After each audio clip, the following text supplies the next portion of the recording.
Hello! Welcome to another edition of the Mighty Dave Show. I am Dave Gove, and with me is Dave Birding. Ari was supposed to join us tonight. Dave Ball has gone by the wayside. He is too busy watching actual hockey to join us for this, and hopefully winning a Rob Zepp jersey. I don't know why anybody would want a Rob Zepp jersey, but evidently he does. I think he just wants it out of spite, in spite of Ari.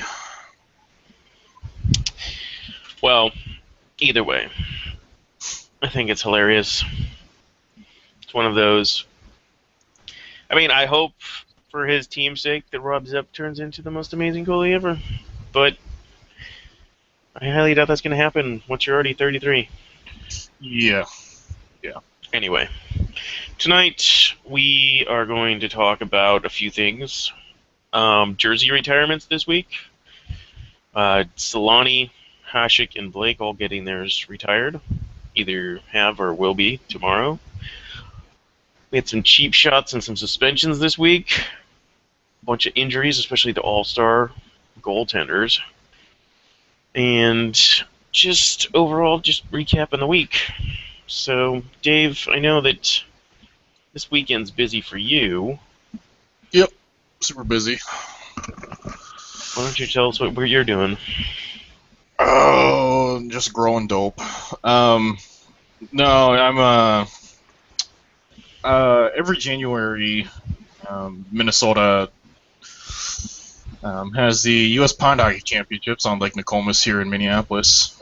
So today was the first day for me out shooting. Today was the first day of competition, and Saturday and Sunday I'll be out on the lake shooting that as well. So my days are pretty much filled with being out there, seeing a lot of hockey, which is always cool. If you kind of want to get a sense of it, I would suggest watching Pond Hockey on Hulu. I believe it's still on there. That kind of covers the event a little. And it's grown so much because I believe when that documentary was made, that was the first year that, first or second year that the Pond Hockey Championships were actually in existence. This year is its 10th year, and it's like I honestly can't believe just how big it's gotten. Even last year compared to this year, it's just huge. And I know I'm biased, but I think if you're a hockey enthusiast and just love the game, it's definitely something that you have to see before you die, I think. How many people attended? I couldn't even tell you. I know there's a bunch of people from all over the U.S. and some from Canada. I was talking to a guy today, and he said that one of his teammates flew in from Maryland to play in this. I know there's some New York New York firefighters. God, I'm an idiot. I knew they flew in. People from Illinois, Wisconsin. Pretty much the traditional hockey markets that you would think of. Well, that's pretty cool. Yeah, so it's a really fun event. As a photographer, what are you looking for other than just great action shots? I mean, are you taking pictures of just the entire event itself, or mostly just players? Mostly just players. If there's something that catches my eye that's kind of related to the event, but not necessarily an action shot, I'll try to take it. Like this morning, they had sled dogs, which was pretty cool. So I got a couple pictures of them. And I guess that's pretty much it. There's pretty much just the warming tent, and then there's the rinks. I'm only using one lens this weekend, and I don't want to get too technical on this, but I don't have a wide angle lens, so that kind of limits me to what I'm able to do as far as journalistic stuff. But actual action shots, I mean, I'm covered, and that's pretty much what I'm going for. I do this freelance, and if people contact me wanting to buy something, great. But if they don't, it's no skin off my back, and I'm just there to have fun and just watch some hockey and just keep working on improving myself. So Well, it sounds like a really fun event. So, yeah, you don't have to travel far for that, I take it. no, it's about a 30-minute drive. Okay. Well, that's pretty exciting. It's hockey the Have you, Wayne have you Curtain done this attended. before? Yeah, last year was my first year actually attending the event. Would you Uh, play? Would you play in the pond hockey tournament? I would, yeah, definitely. I actually wanted to get on a team this year with a bunch of guys from Reddit, And but they have different levels. yeah, they have so they have Rink Rat, which is the lowest level, and that's B for um, Rink Rat is kind of more just, excuse me, more of just like a lower level general, um, I guess skill level. Like you have, it's kind of a mixed bag. Like you get guys that can barely skate, and then you get guys that can skate pretty decently that have been playing hockey for like maybe like 5, 6 years, something like that. Hmm. Then you have the Cedar Division, which these guys have usually played like high school hockey, but maybe didn't even go that far. You have a 40 plus division, which is pretty cool. You also have a women's division, and then open division is where all the competition is, because that's normally comprised of guys that have been playing their whole life, or they play, they're like ex D1 players, or I was telling Dave this earlier, but there's a small handful that actually made it to the show. The most notable one I can think of is Dave Shute. He played. He didn't have a very long NHL career, but he played a few games for the Wild, I believe. I think he was drafted by the Wild too. But yeah, it draws in a bunch of. I mean, the event itself just draws in a ton of people. I know Phil Housley played in it once. Chrissy Wendell, she was a captain of the 2002 women's hockey team, I believe. She's played in it. So that's pretty awesome. Yeah, there weren't any big names this year. I was a little disappointed, but um, yeah, to get a guy like Phil Housley to come and play is pretty sweet. For sure. Well, I'm glad you're enjoying it, and I can't wait to see all the pictures you've taken. I'm hoping you'll be sharing those with our hockey, or at least some of them, whichever ones you're not using for work. Um, yeah, yeah, he'll probably go on our hockey. Yeah. Or I don't know how your work. You said you're freelancing this, so this isn't like a contracted job, or No, no. okay. Well, that's pretty cool. Anyway, if anybody has any questions regarding just pond hockey or the experience, let us know. I mean, I'm sure Dave will be happy to answer anything. As far as tonight, Pittsburgh and the Islanders are currently tied 2-2. Vancouver is up on Carolina 2-0, as are the Rangers over Columbus.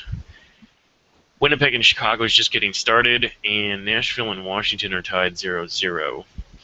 I think that Nashville-Washington game is maybe the most intriguing from a, you know, standpoint of Barry Trotz coming back to Nashville for the first time, Hmm.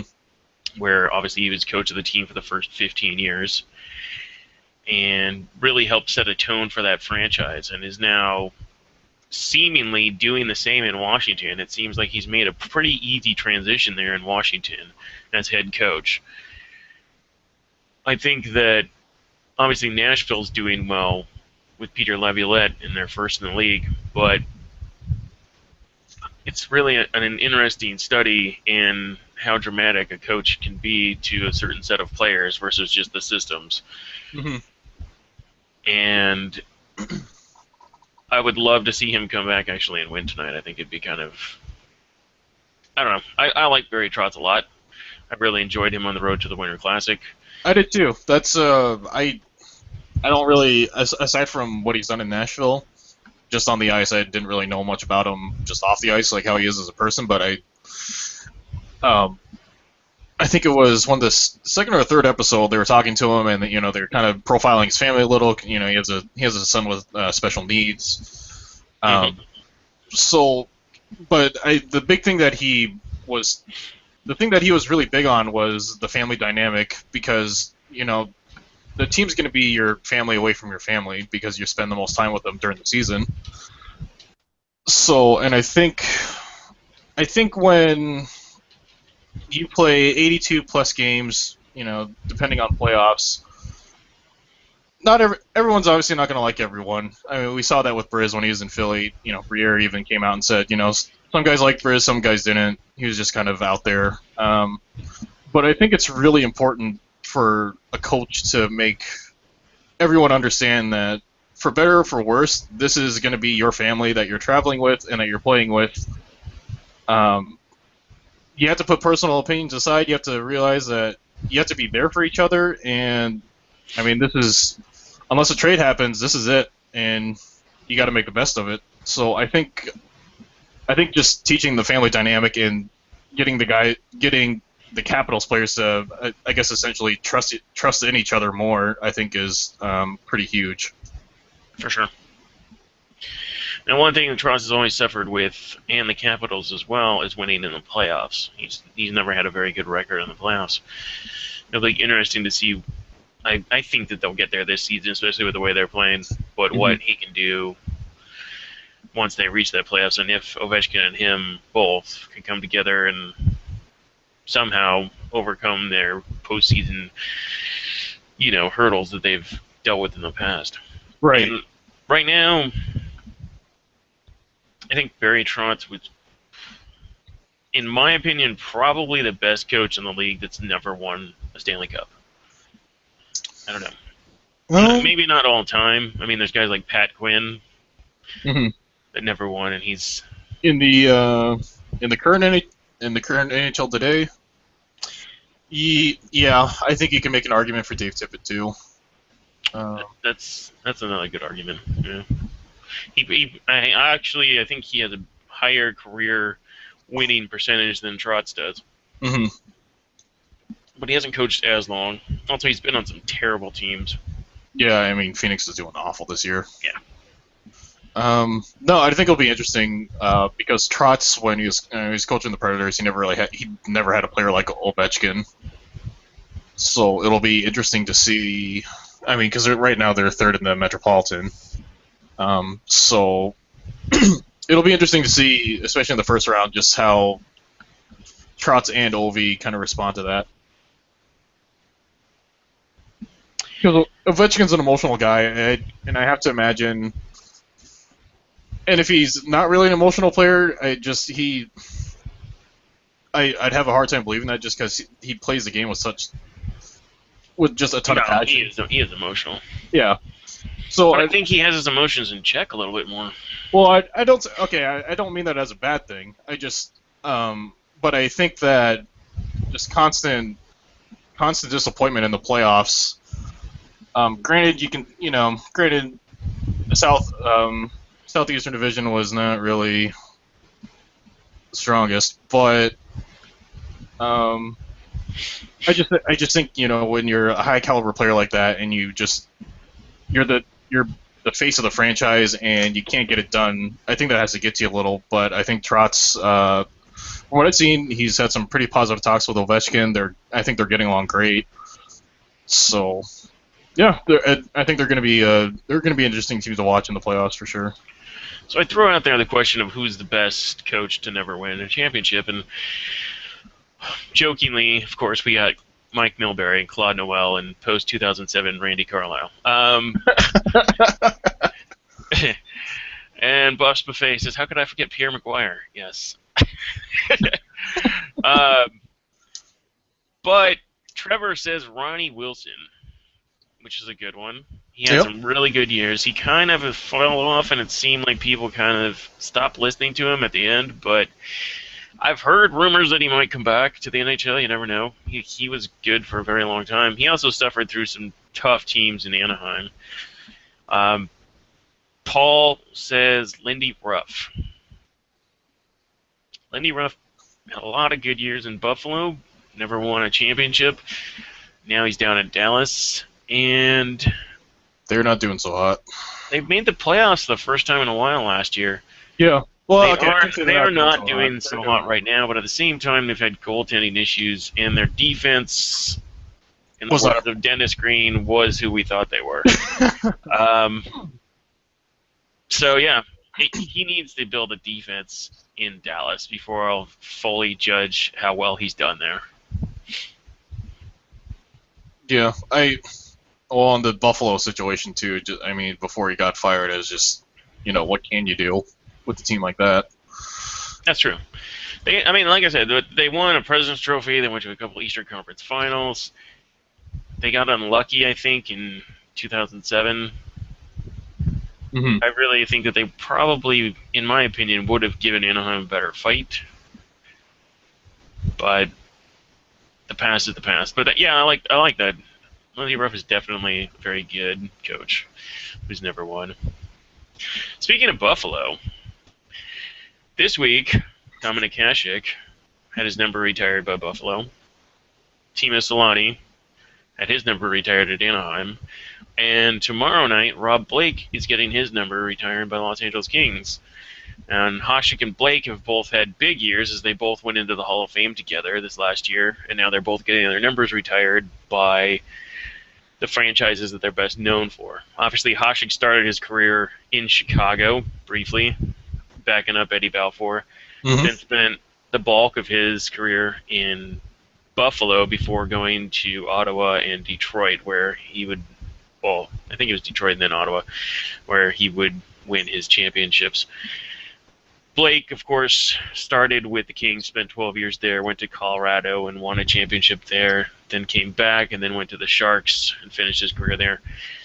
Timo, similar to Blake, but in reverse order, went originally was with Winnipeg, got traded to Anaheim, where he spent 5 years, and then left in free agency, or excuse me, got traded to the Sharks, and then went to Colorado in free agency, and then came back to the Ducks, where he spent the rest of his career and won his Stanley Cup, the first Stanley Cup in California history.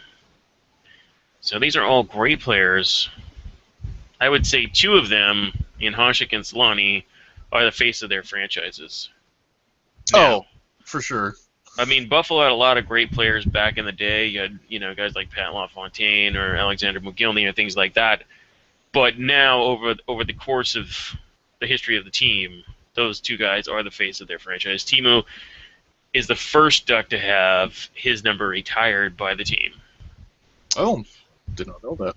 Yeah. And there was some controversy, though, in Buffalo because Timo's ceremony, which I happened to attend, was 90 minutes long and was just ridiculous. They had a platform out there. Gary Bettman came out. Their color guy, Brian Hayward, was emceeing the entire thing. You had speeches from multiple people. Yari Curry talked. It was just family, friends, ex-players. It's like they had Chris Pronger was there, Scott Niedermayer was there, George Peros was there, Yari Curry was there, Kie Bear. Like, all of these people, they had trophies out there. They brought in the Stanley Cup, the Rocket Richard, the Calder Trophy, the Bill Masterton. Like, all of these trophies are there. It was just ridiculous. Like, this huge ceremony. And I know it's the first number that you've ever had retired by your franchise. And then you go to a greater player, no offense to Solani, who is a great player, but Hasek's ceremony, where I know we had a couple friends attend that one and said it was basically like 10 minutes long, and it was just Hasek talking for like 5 or 6 of those minutes.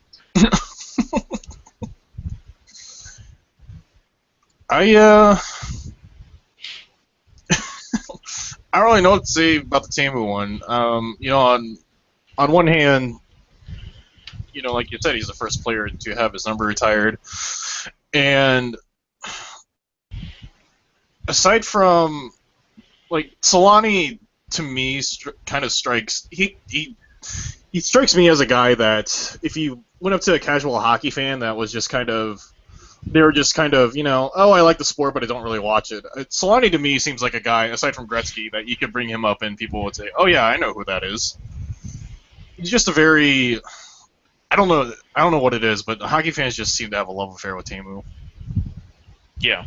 I mean, he's a great guy, don't get me wrong. He was fun to watch. He kind of left a little sour taste in my mouth after he retired and said that Getzlaf should have stood up for him and argued with Boudreaux that he should have gotten more ice time. Um, but I mean, it wasn't enough for that to tarnish his legacy to me.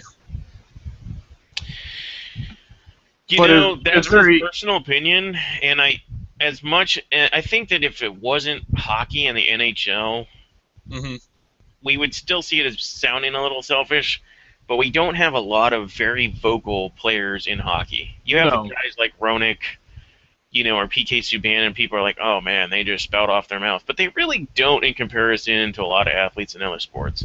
right. And Solani kept his mouth seemingly shut until after he retired, at which point he's able to say what he feels. And if that's how he felt, it's hard for me to criticize him for how he feels, whether I agree with it or not. But yeah, I don't agree with him, and I actually like that Getzlaf came back and said, you know what, I'm the captain of a team, I'm not the captain of one player. Right. No, that was no. I mean, that's absolutely the correct response.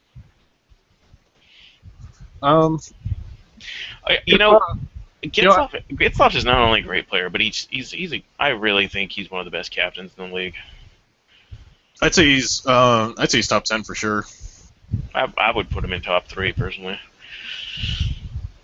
I'm trying to think. I don't know very many people that do what he does, especially. I mean, even like when Perry's been out, or just Mhm. the dude just produces. He makes everyone around him better. He rarely ever complains about anything, Yeah, and he wins. So I guess it just depends on how you want to quantify your list of who's a better captain. Do you want to base it off success or just kind of what they do locker room stuff? well, he's won a Stanley Cup, but he wasn't captain then. Right. Well, I'm just thinking of Dustin Brown, who's won two, but people seem to hate him. But if you want to say who's a good captain based on success, then it'd be hard to deny him because 2 cups in 3 years. That's pretty special. I think it's because Dustin Brown is not the best player on the team, nor is he even maybe top five best. So No, a lot of people will be like, well, he's not the one actually leading the team to the finals. right.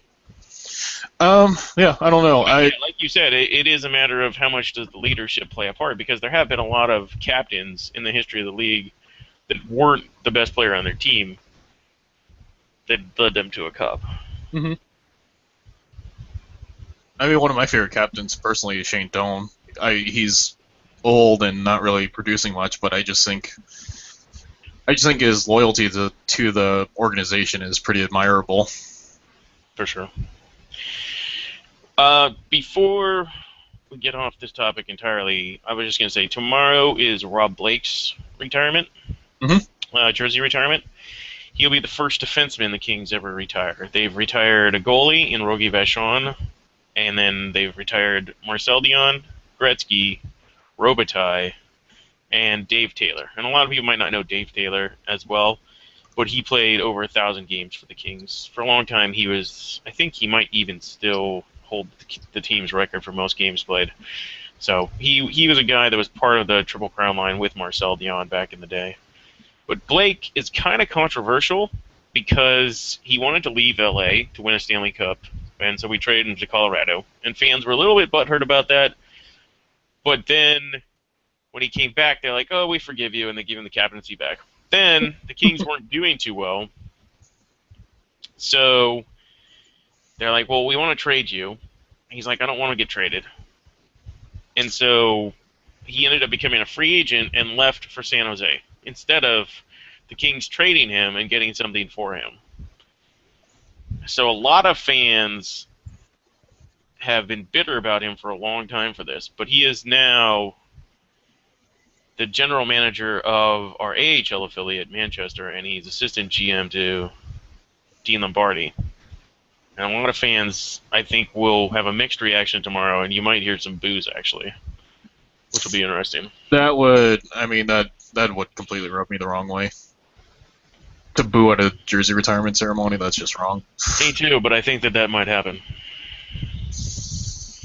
Yeah, I don't know. I mean, I think once a player hits free agency, then it's it's a free for all, and if you end up going to a different team, then honestly, I would hold no ill will towards a player. Like even if Parisi was in his prime and he played for the Wild, so I guess roles reversed. Instead of the Devils, it's the Wild. If he went to the Devils in free agency or any other team, I mean, unless it was a rival, I wouldn't really hold it against him, just because he's a free agent, and if your GM can't get it done, then someone else is going to. I mean, it happened with Gaborik when in Minnesota he left as a free agent, but I mean, I think there's some Minnesota fans that boo him. You'd be hard to find them, but there's some that for some reason are just really bitter about it. But for free agency, I just think it's kind of Yeah, I agree. I think it's pretty petty for most of the fans, especially since he spent 14 of his 20 seasons here. Yeah, and he came back after he retired, and he obviously loves the franchise. He just doesn't. He just knew that he wanted to win. Right. I mean, I think there's some different cases. Korea is one for me because after they lost in 2003, I know that he promised Anaheim to bring them a cup, and then he went to Colorado to try to chase a cup. Yes, that's true. But to be honest with you, I'm so glad Ari's not here because she would just rub this in and just be gloating about it. But to be honest with you, I think it's kind of ridiculous that his number isn't retired by the Ducks. He's a player that I think should have his number retired. But I mean, obviously they're going to get Solani first. So I threw this out there. Who do you think? And I don't even necessarily want your opinion on the Wild. You can give me that too. But who do you think is the next player to get their number retired out there? You can say the Wild as well. I mean, the Wild don't really have somebody that I can think of right now. I'd imagine Ginla in Calgary. That's a very good choice. Yeah, that's the first one that comes to mind. Because I know he left, I know he requested a trade, but the fans still love him, and I know all Calgary still loves him. He's at the part of his career where he's cup chasing, and I do find it a little funny that he went to Colorado, only to find that they're the second worst team in the Central Division. But yeah, I think once he retires, I think I'm pretty sure his number is going to be, retired in Calgary. Yeah, and somebody else you mentioned earlier, Shane Doan, I think will get his number retired almost immediately by the Coyotes. Yep. I mean, he's been with that organization since the beginning. He's actually he's the last remaining original Winnipeg Jet. Yes, sir. He only played a few games for them in his rookie season, but I asked this question on Twitter, and TJ, who is a Buffalo fan, says that the next person to get their number retired will be Connor McDavid. Megan says Fedorov. That's a very good choice in Detroit, and I'm surprised that hasn't happened yet, to be perfectly honest. He's been retired for quite a few years now. He was the first European player to ever win MVP in the league, if I remember correctly. I don't know what he's doing right now. I think he was general manager of Russia's national team for a little while, but I don't know what he's doing exactly right now. I know Pavel Bure took that over, I think, though. I might have that wrong. Cassie says, for the Sabres, no one. For the Wild, possibly Koivu. Yeah. Jameis says Todd Bertuzzi. But he was never even on Ottawa, which Pace Foam says Eric Stahl. Yeah, well, that's still going to be a few more years, but I think he will be. I don't know off the top of my head. I think Carolina does have a retired number already, but that would definitely be a no-brainer in my opinion. Calamore Mine says Henrik Lundqvist. I mean, he's still got a while, but yeah, he's still got a while. But yeah, for New York, that's a good one. Yeah. As far as for the Kings, I think probably Kopitar and Doughty and Quick will all eventually get their numbers retired if they stay with the team as long as they plan to. Quick is eventually, if at the pace that Quick is going, by the time his contract runs out, if the Kings stay even marginally competitive, he'll break the record for all-time wins by U.S. goaltender. And he's led them to 2 cups and a Conn Smythe, their first Conn Smythe ever. And then Doughty, in my opinion, will probably end up winning a Norris or 2, and will have his number retired, and he wants to stay with the Kings for life, he said. And he's already signed for forever right now, so. There's a couple other guys I'm trying to think in the league right now. Do you think? I think that somebody that I totally missed, that we both totally missed, Mhm. and Jameis missed, but I don't know how Jameis doesn't say Daniel Alfredson. I wonder if they're still a little sour about him going to Detroit. I imagine. I highly doubt that. He was Imagine any ill feelings were pretty much gone when he came back for that one-day contract. But yeah, Alfie, yeah. And imagine for the Red Wings right now, Datsuk will probably have his name or his number retired. Zetterberg too, possibly. Paul says that Carolina has Ron Francis, Rod Brindamore, and Glenn Wesley. I figured Ron Francis was. I didn't. I wasn't going to say Brindamore. I forgot about Brindamore, but yeah. I don't know enough about Glenn Wesley to know why he got his number retired, but I'm assuming he spent some years in Carolina and Hartford. Ooh, Brass Bonanza. Greatest goal song of all time. Chelsea Dagger, eat your heart out. Oh, dude, Chelsea Dagger has nothing on Brass Bonanza. Oh no, it's just every time you see what's the best goal song in the NHL, it's always Chelsea Dagger at number 1.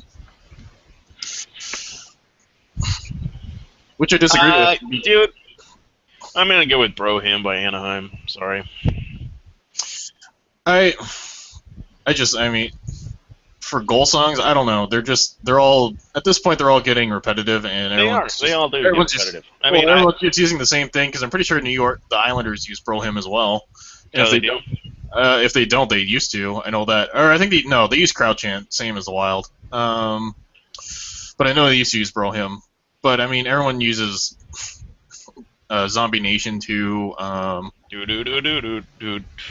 Yeah, Rock and Roll or whatever. No, the NHL will not use Rock and Roll Part 2 anymore because Gary Glitter, who wrote that, went to jail, I think, in Vietnam for hiring underage prostitutes. Oh, okay. Well. Yeah, no, he's like an admitted pedophile. So he's now living. I think he might be like exiled. Like I think he can't return to his own country. I'm not even joking. Like it's something stupid like that. So it's unfortunate, but yeah, I think he went to jail for pedophilia for a while. Okay. So I don't think the NHL will allow them to use Rock and Roll Part 2. Anyway, scoreboard update. Pittsburgh is leading after 3-2 against the Islanders. Vancouver is up 3-0 in the third. The Rangers are up 2-0 in the third. Nashville has taken a 1-0 lead after 1. And Winnipeg and Chicago are tied at 1. Anaheim and New Jersey play later. That should be interesting. I really kind of wanted to go to that game just because I wanted to see Yager play before he leaves. I got to see Yager play when the Devils were in Arizona a few years ago. This is when Parisi was still on the team. Paul says that Brass Bonanza was a theme song, not a goal song. No, it was a goal. No, it was a goal song. Yeah, I think Paul might actually be wrong on that one. Yeah, no, it was a goal song. Yeah, I'm pretty sure. But this also is because I remember playing NHL 94 and hearing it every time the Whalers would score. So maybe that's just my kid memory from a video game, which might not be completely accurate. I'm pretty sure you can find highlights. Actually, the Whalers have their very last game on YouTube, I think. I don't know if it got taken down, but if you're interested, anyone can go on YouTube and look that up. But yeah, no, that was a goal song.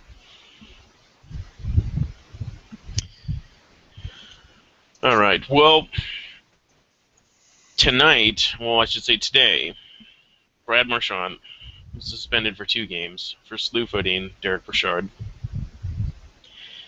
Earlier in the week, Brian Sutter Suter was suspended 2 games for elbowing Steve Downey. Mm-hmm. Thoughts? I mean, one guy's on your team. I think the slew foot was pretty apparent, and the slew footing is one of, in my opinion, my least favorite penalties because it's pretty cheap. And as somebody who was injured due to a slew foot, I can tell you that it's not very fun. So, no. Yeah, I'm a big fan of suspension on that, and I kind of wish that they would have gone harder on slew footing, especially when you watch that. Oh, yeah, it was an ugly hit. Yeah, right into the boards. Yep, and yeah. Slew footing somebody in open ice, I can be like, all right, you know what? It's still cheap. Slew footing somebody going into the boards, which is how I got hurt. Yeah, that's really dangerous. Yep. So I'm glad he got suspended. I kind of wish that it had been a little bit longer, personally. Not because it has nothing to do with the Bruins or Brad Marchand. It's just he's a repeat offender, and it's a super dangerous play. Like, I don't understand. But I think, and the sad part is, if he'd been hurt, he would have been suspended longer. But that's still BS, because you shouldn't be basing suspensions based on whether someone's injured or not. I don't think. That's one thing I hate about the Department of Player Safety. And the fact, it doesn't make sense to me. As far as Suter's elbow goes, no, that was 2 games is fair. Right after the hit, I was like, yeah, he's going to be getting a call from that, and he'll be hearing about it. It was, to me, it looked blatant, and it looked like not an attempt to injure, but I think that he meant to elbow him. I don't know if he meant to elbow him in the head or not. I don't think he meant to do that, but at the same time, it was reckless. Oh, very, for sure. I'll put it this way. He knew what he was doing when he threw that elbow. He was going to hit him. I just don't think he knew he was going to hit him in the head.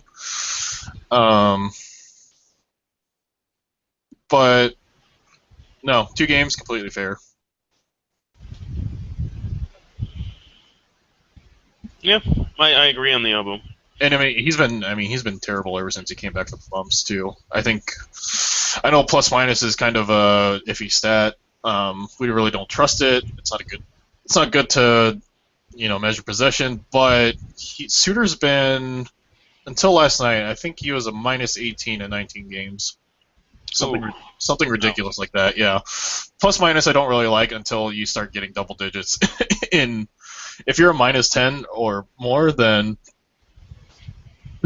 that's when I'll start paying a little more attention to it, because granted, he plays a lot of minutes, and your goaltending's been terrible, so I can see that. Yeah. Well, and that's the thing. He has to play those minutes too, because we just our third pairing is just really shaky, and our D's been decimated by illness too. With the Spurgeon had a stomach virus, Scandella had the mumps, Suter had the mumps. Brodin was out too, I believe. I think Blum actually took a puck to the head in practice, so he's normally the guy we call up whenever we need an emergency, and taking a puck to the head, he's going to be out a while. But 2 game suspension, that's completely fair. He's going to miss out on Hockey Day Minnesota tomorrow, but that's the price you pay. Do you think that Matt Cook should have been suspended for his cross-check to the face of Shea Weber? I think he should have been fined at least. I do too. He got his ass kicked by Weber afterward. Well, yeah. And if you're going to cross-check someone in the face, then you better expect that. And of all the people to cross-check in the face, I would, if I had my choice of people to cross-check in the face, Shea Weber would not be very high on my list at all. No. So, no. Unless you're a Detroit fan. No, he, you know what? Everyone knows I'm a big Cook hater, but he got what was coming to him. And he when I saw the GIF of the play, because I didn't see it in person because I think I was paying attention to something else and I missed the replays, or I was gone completely. Um, he saw Shea Weber coming at him. There was at least a couple seconds, so it wasn't like a reactionary thing. He threw the stick right at his face. So I don't get it. To me, it doesn't make sense when people say, "Oh, well, it was just an accident. He didn't really mean to hit him in the face." Because looking at the GIF, it looks like, to me, and granted, this is a little biased because I don't like the guy. To me, it looked like he was lining it up, and so he was aiming for the face. But no, for that, I think it should have been a fine. Okay. I'm not disagreeing with you. I think that something he should have gotten at least something for that, especially since he's a repeat offender as well.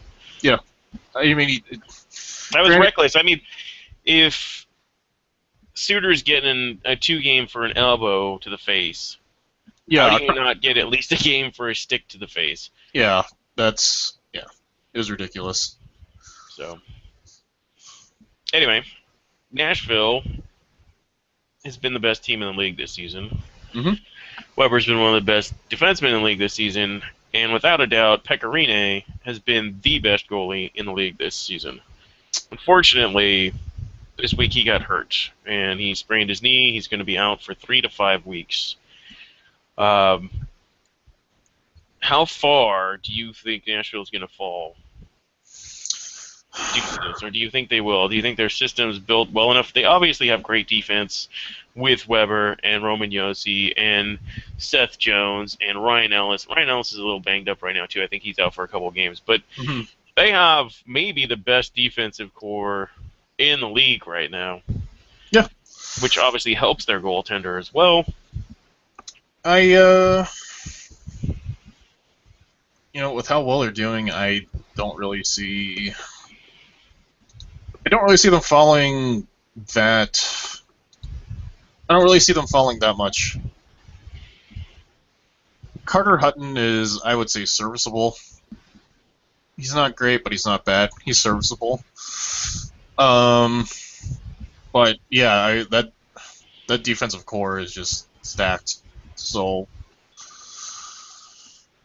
yeah, I think they'll stay at the top for sure. Do you think that Pekka being out 3 to 5 weeks, do you think that's going to affect his Vezina standings at all?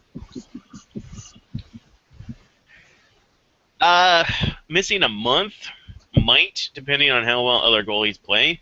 Mm-hmm. But I think he is so head and shoulders above every other goaltender right now, especially seeing as he has the most wins. He's top 5 in save percentage of goals against. I don't think it will if he comes back in like 4 weeks. If this ends up dragging on for like 6 weeks, then yes.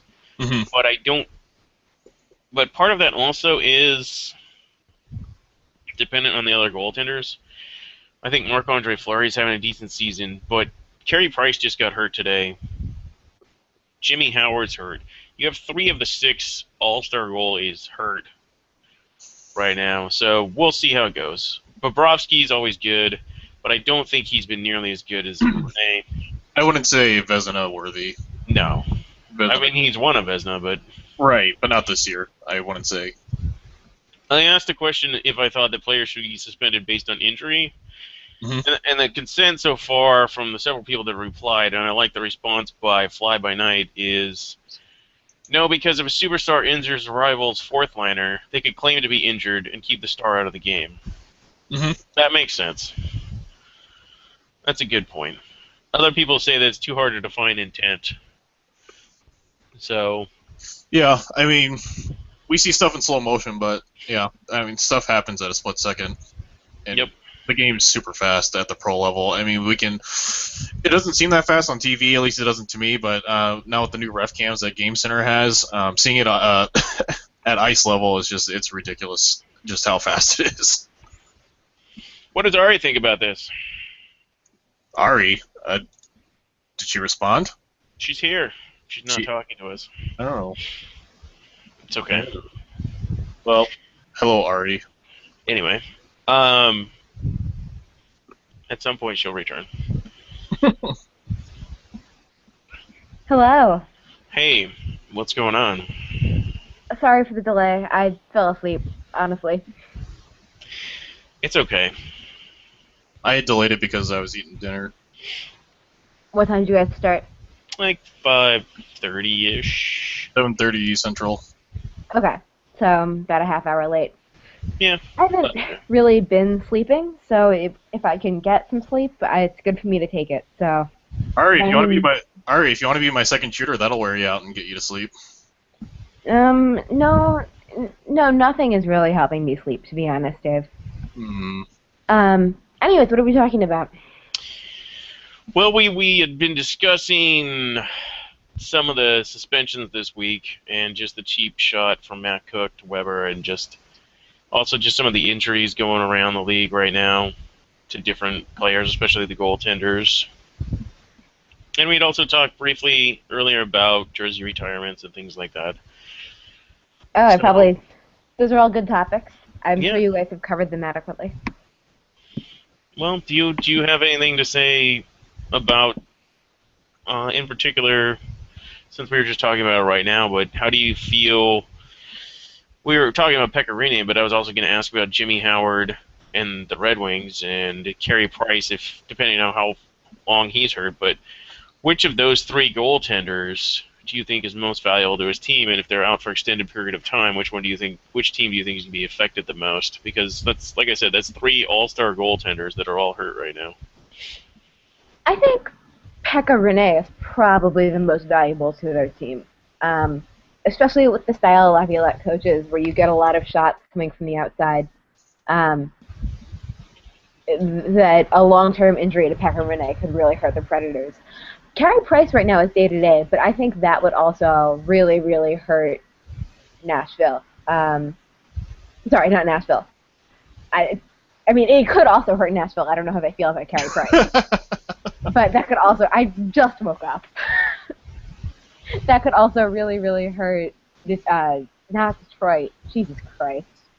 I mean, they're both red. Montreal. There you go. Montreal is the name of the city I was thinking of. Um, they've been overperforming this year for what their underlying numbers are, and a lot of that is Carey Price, who is the best goaltender in the past year, counting last season. He's the highest save percentage in the NHL. So I don't expect him to be at long, but if he was, I also think you could see a pretty big opportunity open up there with Montreal. For sure. I think Also, of those three teams, who do you think is the best backup? I'd say Detroit. Sorry, Ari, but I was just jumped in there. I'd say Detroit with Mrazek. Mrazek or I think Tokarski. Hutton. I was gonna say I like Tokarski. Yeah. I do too. I like Star. Yeah, I don't know how good Mrazek actually is. I don't either, and the fact that it just doesn't seem like they have that much faith in him, or just he hasn't had that many opportunities to prove himself, and that Gustafson still occasionally would come up and play for them. So I'm not a huge Carter Hutton fan, I don't think anyone's the huge and I Carter think Hutton that fan. I personally think, I mean, Nashville is number one right now, but I think Chicago will pass them up because Pecorino can steal you a game or two. I don't think Carter Hutton's stealing anything. So. The goal right now is for Nashville to have to play St. Louis in the first round, and for Chicago to play Winnipeg in the first round. Those would be great matchups. Carter Hutton just let in a goal, but it was by Ovechkin, so it's kind of hard to. Yeah, you gotta budget for one of those a game. Yeah, it was from Ovechkin's circle, so Yeah, that's going it's, in. it's not like every other goalie in the league hasn't given up that one. That's one of the things that's amazed me the most about watching the Capitals, which I do a lot more now since I live here. Alex Ovechkin literally stands in the same place and just waits for people to get to the puck to him and shoot. He should Yep, not be able to score that way. he And like does. I knew that intellectually, but you're sitting at a game and you're watching a power play, and he stands in one place for 2 minutes. Yep, It's unreal. I know. I purposely went to a Ducks game last season and bought tickets like fifth row at the Ovi spot just to watch him do that. And he scored the game winner that game too. But it was just like ridiculous that he just sat there the entire time. And I'm like, I'm watching I'm like, this can't, like, on TV, you're like, yeah, I noticed this, but then you're literally like, dude, you're not moving at all. I'm just like, it's unbelievable that nobody can stop him. And the thing is, you can't, like, when you play hockey and you're playing against the power play, like, you have a system, and when you deviate from that system for one player on one team, it kind of just throws everything out of whack anyway. So when you watch like a team, I think I watched the Rangers last season try to balance this by having a guy constantly out there on him, and then Nicholas Backstrom would just find anybody else. Yeah, I mean, Whoever's open. they have other guys who can score, and Backstrom is really amazing to watch. He's a lot of fun. But Oh yeah. I'd be watching, and they've created a power play that pulls people away from OV intentionally. The people who try and do that sort of get sucked out, and then all of a sudden OV is scoring. Mm-hmm. So, you know, you'd watch it, and they'd assign. God, I saw the Sharks play, and I'm trying to remember who they had on him. It actually might have been Jason Demare before he got traded. This game was in October. And just sort of getting pulled slowly away. And it's like, stop! Like, no! Can't you see it? Can't you see what they're doing to you? And then Everton scored, and it's like, no! I told you! I warned you this was going to happen. I was heartsick. Would Okay, so I have a question because Washington always has a good power play with Ovechkin. Backstrom obviously helps too. Is Ovechkin the most dangerous power play player we've seen since Gretzky and Lemieux? Oh, for sure. I think. Yeah. I'd agree. Without a doubt. He's got... I'd be hard-pressed to name another player that has a better release than he does. And you see this with his highlights, too, on the power play. He'll... Like, even off of the face-off when when he scores, the puck will get one back to him, and then he just releases it, and it's in. Like, there's just no stopping it. Like, a goalie they just have no time to react to it. And it's like, it can be screened or it can be just a clean shot where the goalie's just staring right at him, but they still can't stop it. So he's a dangerous 5-on-5 player, but yeah, he's deadly on the power play. What's crazy to me, too, is that his wrist shot is obviously lethal, but he has one of the hardest slap shots in the league, too. I will say the other team that's been consistently killer, the other two teams that have been consistent, well, I'll stick with Pittsburgh. Pittsburgh has been consistently killer. And he just scored again. I'm not watching that game. He just scored on the power play again from the circle. Yeah, he'll score 2 or 3 goals a game that way if you're not unreal. He's ridiculous. I love watching him. I will say the other team that is consistently incredible on the power play is Pittsburgh.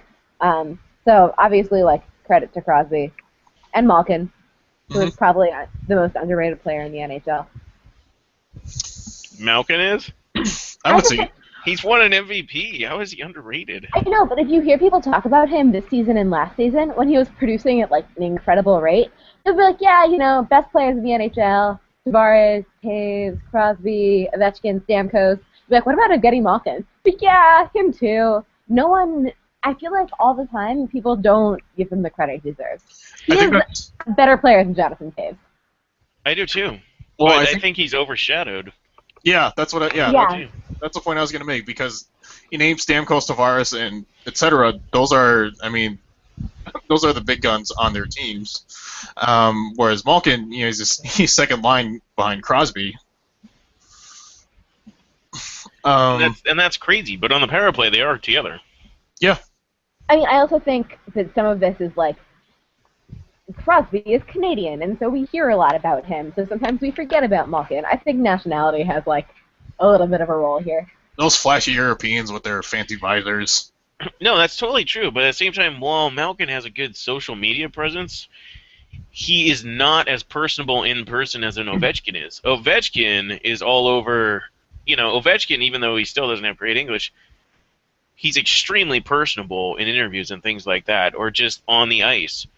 Malkin is not as much, so I think people don't embrace him as much. He also doesn't have as many flashy goals as Ovechkin does. Malkin is just bigger, stronger, and can do anything, you know, but you don't notice it as much because he's not as explosive. Although he does have, I mean, he has very flashy goals sometimes. Um, Occasionally, yes. God, against Tampa Bay, Oh, he scored 2 against Tampa Bay. well, this was, I think it was last year. It was either last year or the year before against Tampa Bay, coming back from an ankle injury. He scored like the prettiest goal I've ever seen. Yeah, he split their defense. He split 2 defensemen, and it's a ridiculous goal. Yeah, with like a toe drag and like a backhand snipe on it. It was awesome. Actually, that's a good transition. Did you guys read the Logan Couture piece on top centers in the NHL? I did.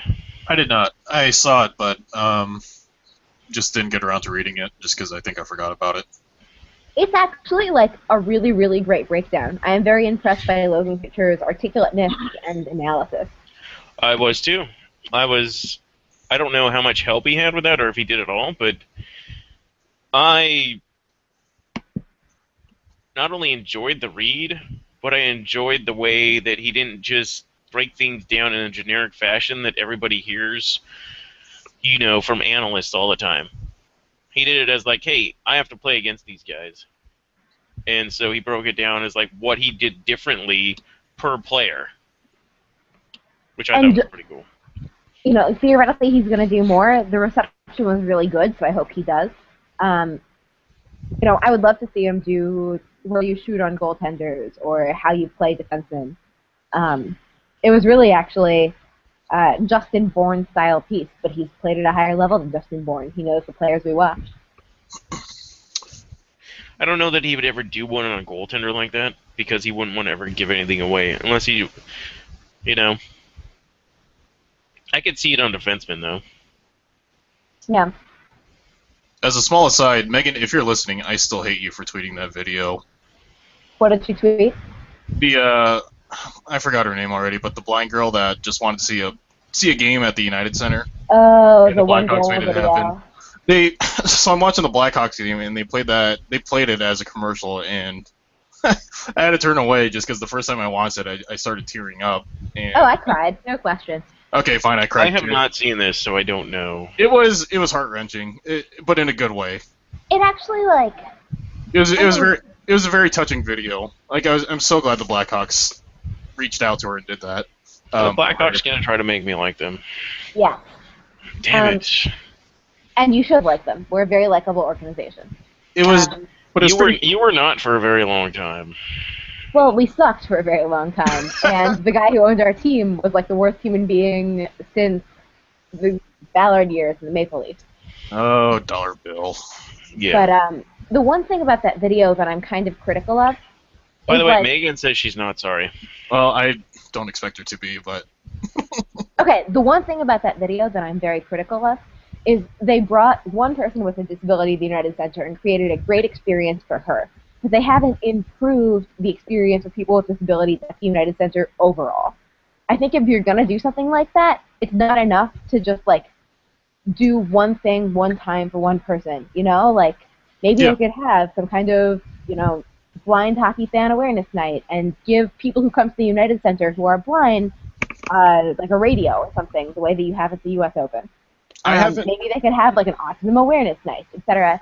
I just thought it was, it's a really great piece, and it's, really great for that girl, but it's a little bit emotionally manipulative. Well, do your teams do anything charity-wise? Yeah, a ton. And the players all also are I kind of suspect it's in their contracts. They all participate in the Blackhawks charity stuff. Oh, I think every player has it in their contract that they have to do charity work.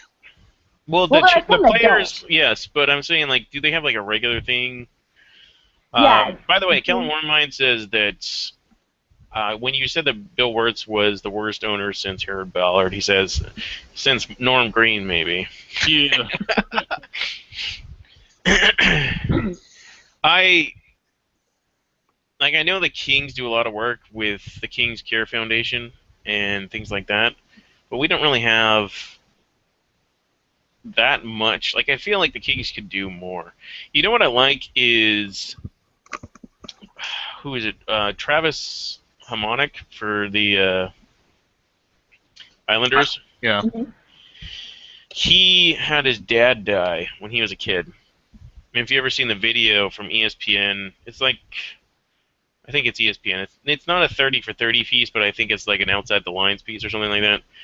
Basically, his dad died of a heart attack when he was a kid, and so he grew up without a dad, and he spent his entire life getting to where he's at, but he always, had this hole that he felt was part of him, that he wasn't, he had a lot of depression and things like that. So every game, at home at least, after the game, he has kids that have either orphans or kids that have lost parents come, and he meets with them after the game. I think that's really cool. Yeah. And he gives them, jerseys or sticks or whatever it is else he gives. I'm not entirely sure. I'd have to watch it again, but basically, I think it's always nice, and like you said, it's not just one thing. So when you said, I wish that people in Chicago did this more, I want to give some props to him for doing this, because basically the Islanders now, every game, have kids come But I who think you're have lost parents. misinterpreting what I said, actually. Because the Blackhawks do a ton of really great charity work as individuals and as an organization. Yes. What I'm saying is I object to the use of a story of a disabled person as a feel-good story about the Blackhawks when they haven't actually done anything to improve conditions at the United Center for people who are disabled. So I'm not objecting to charity work. In fact, the Blackhawks brought the Stanley Cup when they had it to every pediatric hospital in Chicago. It was incredible. That's awesome. Yeah. They were at the University of Chicago, and it was a huge deal. And it was they've been as an organization really admirable about that. My problem is with the fact that we're all oh, what a cute moment, and then the moment goes away, and we just sort of used it, It's just emotional porn, which is a great turn of phrase that everyone should use more often. So you've been to the UC. Is it basically just wheelchair access and that's about it? Yeah, there's no accommodation if you're blind or deaf. There's no accommodation, as far as I know, for people who are autistic or have Tourette's or anything like that. Right. I think that's pretty. Unfortunately, I think that's pretty standard in sports, just because, of all the sports venues I've been to, I work for a soccer team, and we don't have our own stadium yet, but we rent one out. But yeah, it's the only disabled, I guess, catering, I'll say, but yeah, it's just been wheelchair access pretty much. It's never for the deaf, blind, etc., or anyone else that is disabled in some fashion. The one sporting event that I've been to that actually does have some other accommodation is the U.S. Open, actually, which is almost accidental. I don't want to give them too much credit, but for golf or for tennis? For tennis. Okay. I have no idea anything about golf. I'm trying to remember who it was on Twitter that brought this point up, because it was not an idea I had myself. It might have been Akio Hockey. But it is a good point that, one and done isn't really enough for me. Yeah, but no, I everyone should completely definitely agree. watch the video. The video is really great. Why don't you tweet that out and CC our HockeyCast on that, and then I will retweet it. Happy to do it. Cool. Speaking of, as I scroll through my Twitter to find it, it's Matthew Shane's birthday. Happy birthday, Matthew Shane. You were offsides, bro. Is he still dead inside? He's never been dead inside. Mm-hmm. But he was offsides. Yeah. He was way My outside. next question was, what's your most memorable Matthew Shane career moment? And for a lot of people, it's going to be, dude, you were offside. My favorite Matt Duchene moment in his career was a few years ago at the All-Star game during the skills competition. He wasn't mic'd up, but I think the mics just picked it up. I think he failed on I think it was during the breakaway challenge or something, but he flubbed his attempt. He skates over to the side, and I don't know who he was talking to. He just goes, "Oh, too much vodka last night," and this is when he was 20. I remember that.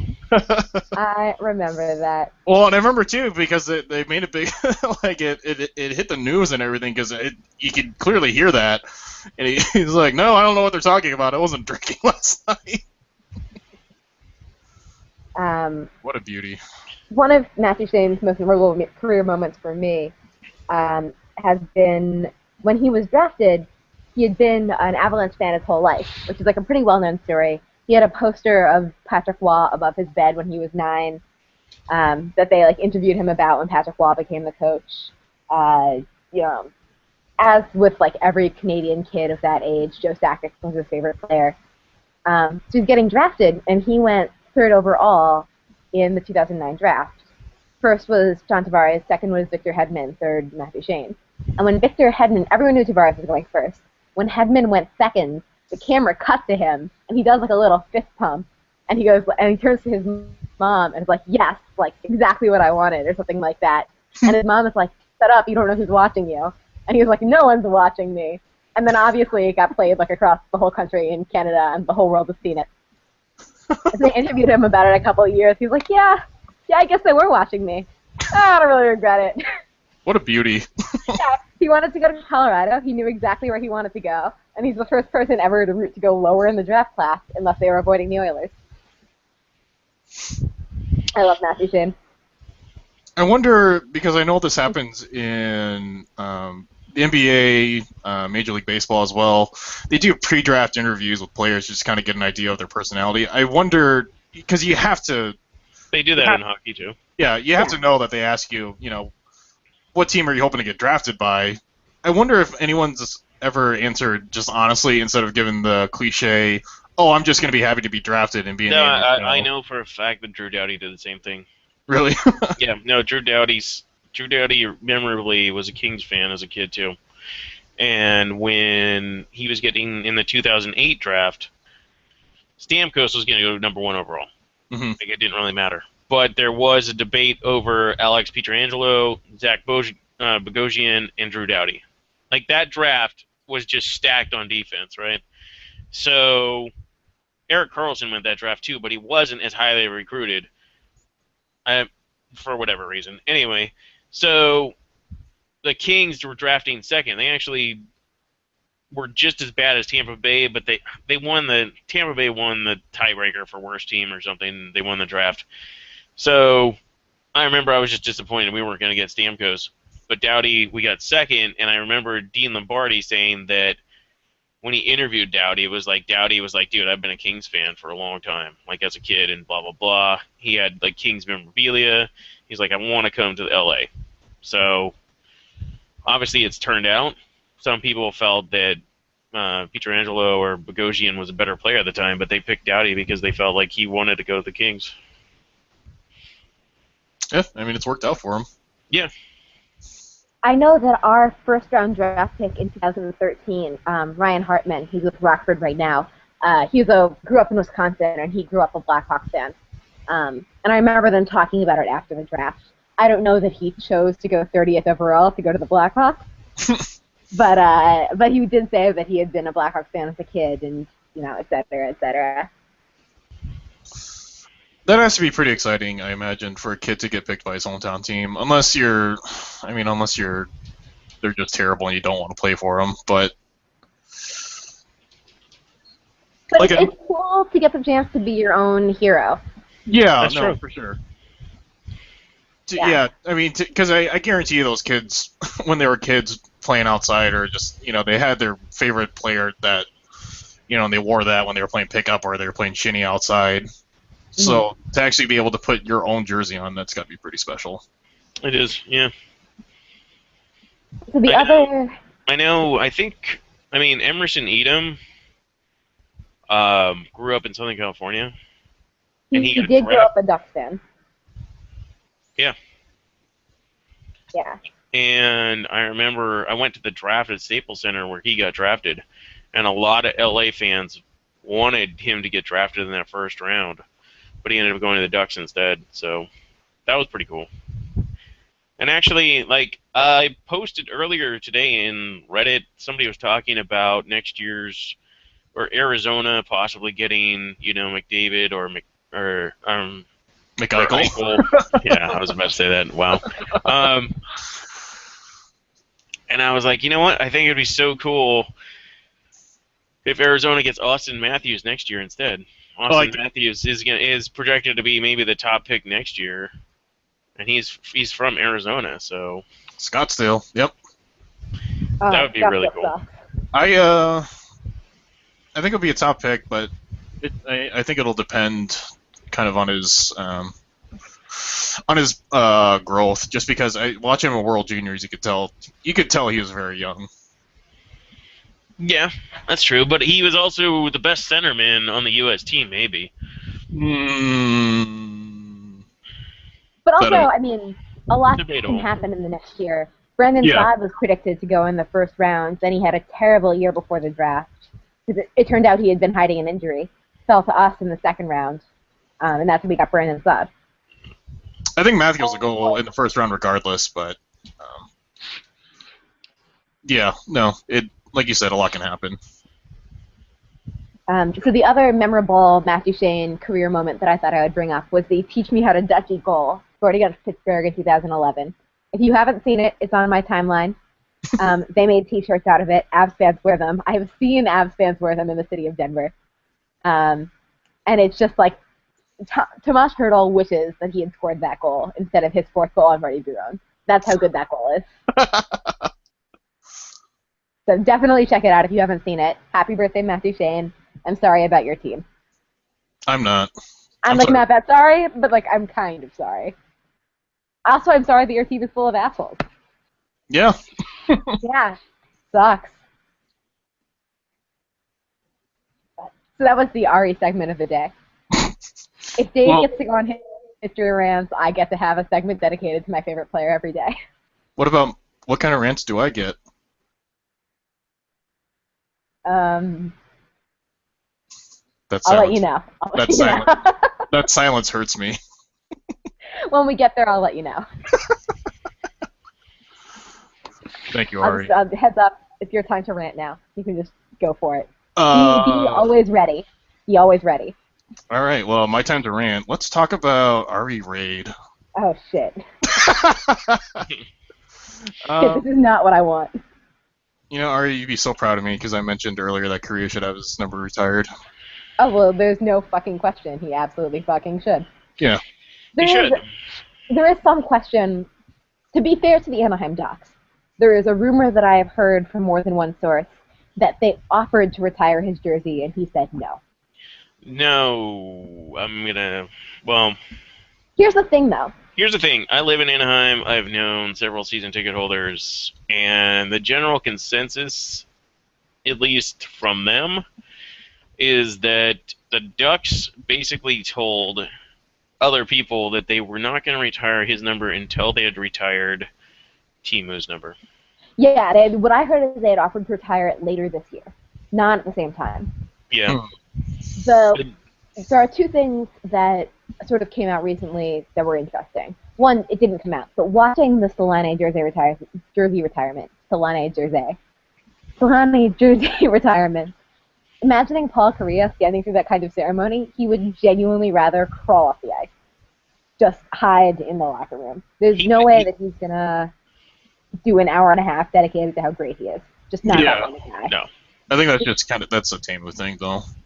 The second thing is, so he obviously showed up as a surprise at Timu's last game last May.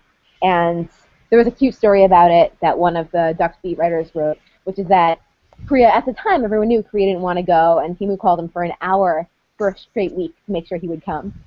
But Paul didn't want to be seen by anyone, and so Timu's final incentive was that his son, Levy, I don't know if I'm saying that right, it's like Levy, but with two E's. Fucking Finnish names are very difficult for me. No, it was not that son. Oh, okay. Yeah, it was By the way, one... Ichigo Solani plays for the Junior Kings, and they just beat the Junior Ducks, and he scored the game winner. I thought that was hilarious. That is pretty funny. That is admittedly pretty funny. Did he do a machine gun Sally? That's the only way that would have been perfect. Just broke out the machine gun Sally. But so one of Timu's younger sons, who I'm just going to call Levy, knows the Panda really well, apparently. and offered to bring Paul through it, like through back routes, so that he wouldn't have to see anyone in the stadium. So Paul was guided to his seat by Timo's son. The story that came out, though, is that after that game, the Ducks got in contact with Paul and made the offer they had made initially, which is, we would love to have you do some charity work with the team. And this time, Paul said yes. And so he's actually been doing charity work all season with the Ducks, but his condition was that there was no media. And so when Corey Perry gave everyone the mumps, Paul Correa went to all those hospital visits that the Ducks players had to cancel. And that's really cool. No, he's a good dude, for sure. But it's just like, it's cool that he is getting back involved in hockey, even if we don't know. We may never know the extent that he works with the Ducks, but like it's cool to verify that things are happening behind the scenes to improve the relationship. Also, Corey Perry gave Paul Correa an opportunity to do something nice, so I guess I hate you slightly less than I normally do. But then he gave him the mumps. Oh my god, if Corey Perry gave Paul Correa the mumps, can you imagine my incendiary rage? Yeah, Ari Ray becomes Ari Rage. Ari Ray What, would be was a it? ball. Was it his son Emil? No, it was Leevi. That is the name of the son that guided Paul Correa to his seat. It was not Emil or E2 or his daughter Vera. Okay. It was the third one. He has a lot of children. It's tough. A lot of children, a lot of cars, and apparently a lot of golf time too, because he's got his own hole in his backyard. A friend of mine is friends with them on Facebook, so. This guy I used to work with, his sons are best friends with the Solani's kids. And Solani took his sons to Finland with them last summer. That's awesome. That is awesome. Have you interrogated him about Solane? No, not really. Not really. Fair enough. He's in my fantasy baseball league, and I used to work with him, but I'm not like super close with him, so. I know you said fantasy baseball, but I heard fancy baseball. Yeah, sabermetrics. I want to be a part of a fancy baseball team.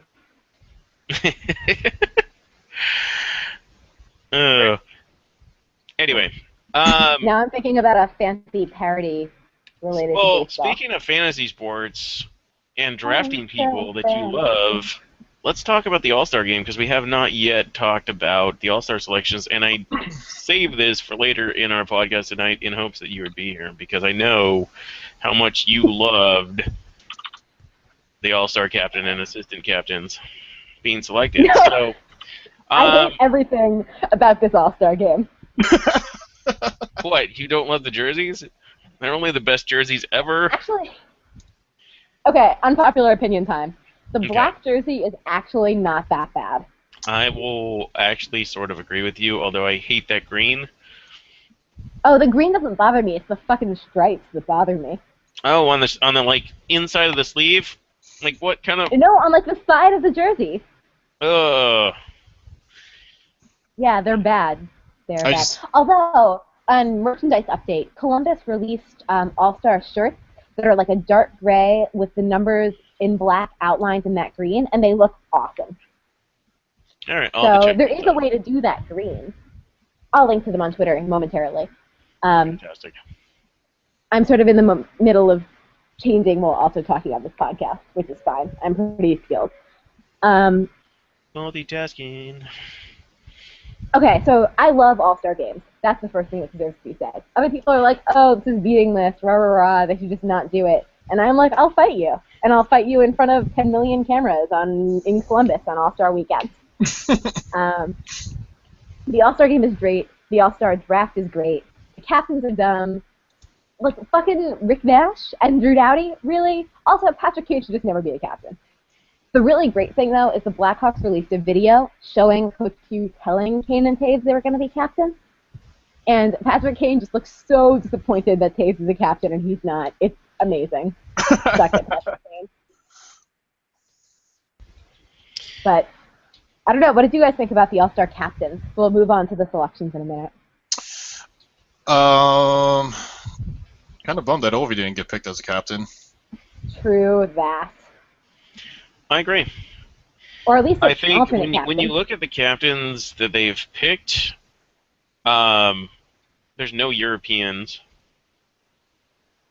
So My biggest question. not only just Ovi, but like you've obviously picked some Europeans to be in this game. You had the number one voted in player from Latvia. The Europeans are still, fans that you want to grow. Like the KHL is struggling. You want to increase the European influence.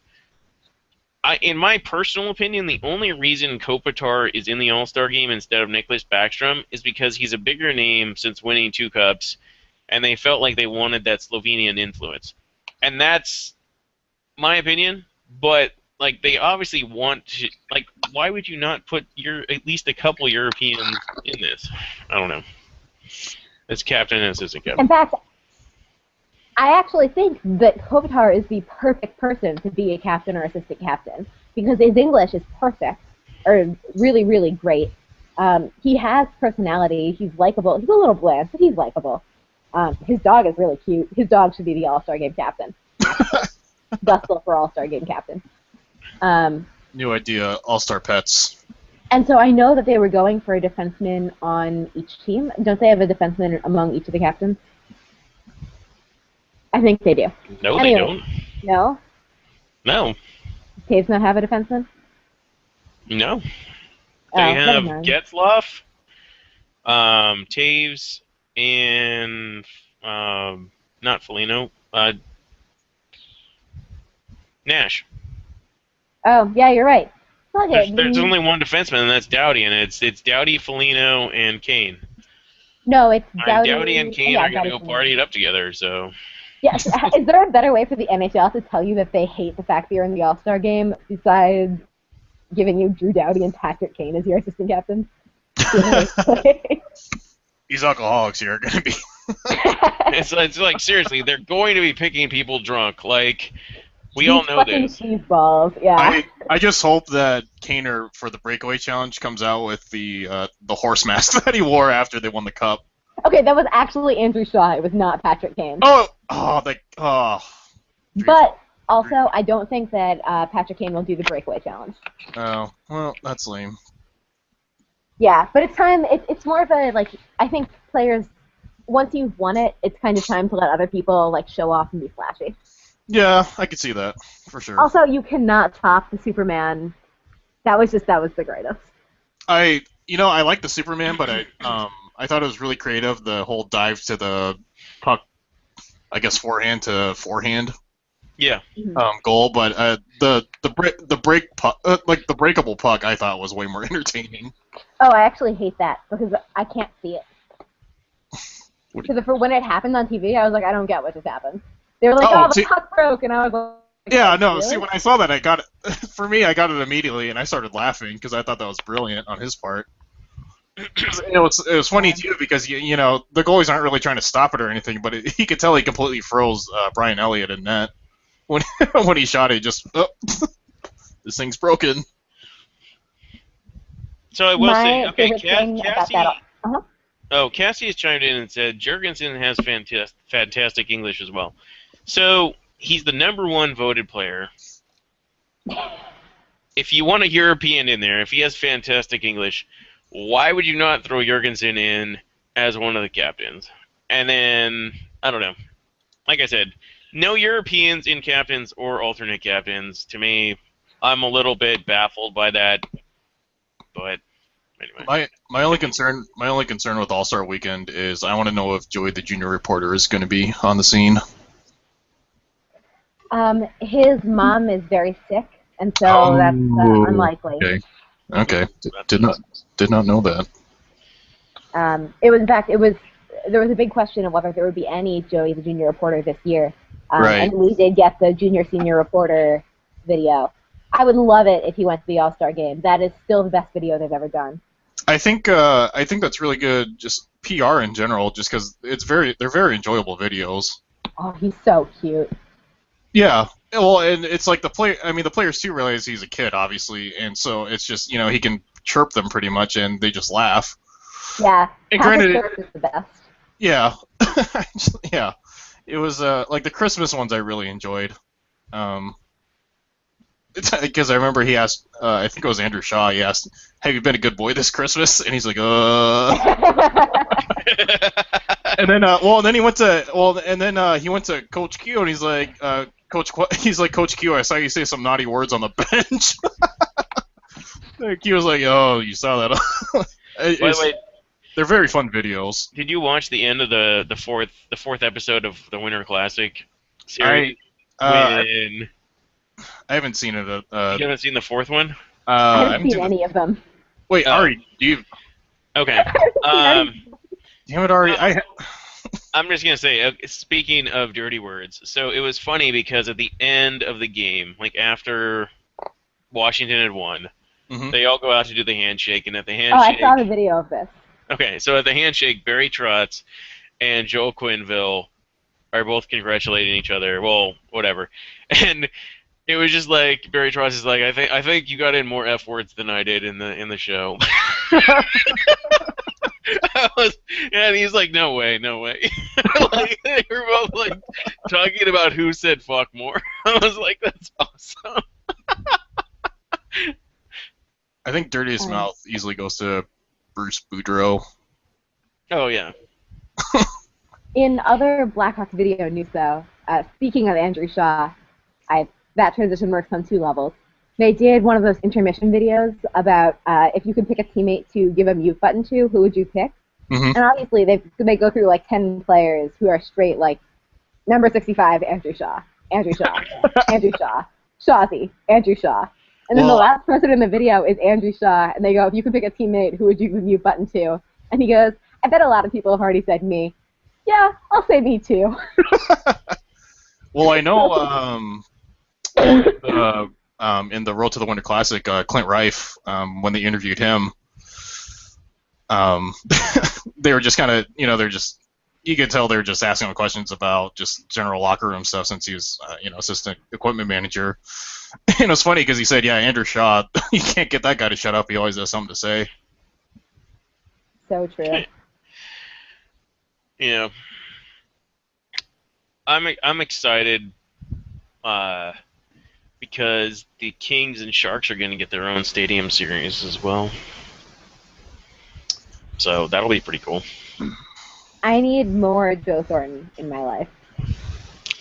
That's fine. It amazes. I actually think both teams have good personalities.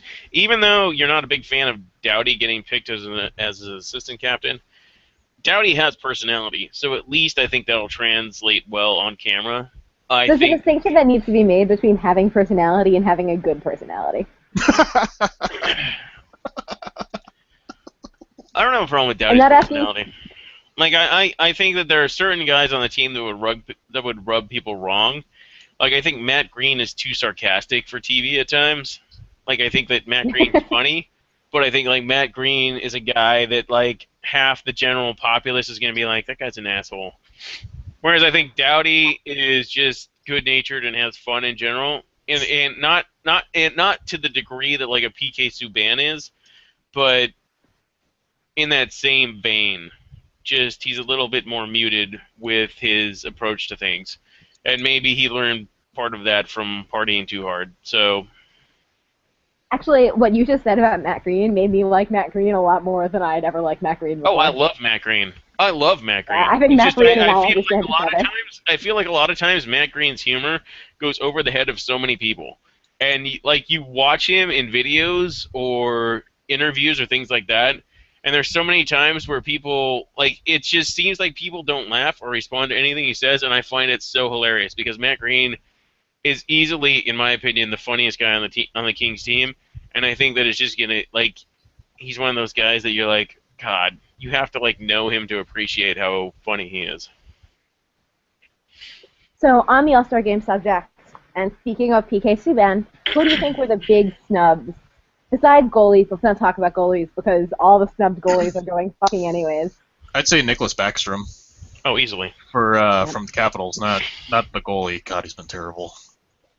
I agree. And like I said, I think he's, like, even though I'm a Kings fan, I don't understand other than the European influence, but that doesn't even make sense because Backstrom's European too, but it's not like Sweden needs more hockey influence. But I don't understand how Kopitar this season went over Backstrom. They both play center. Backstrom's having a much better season. It's maybe just the championship effect. I don't know. The Kings were already sending 2 players before Pearson got hurt.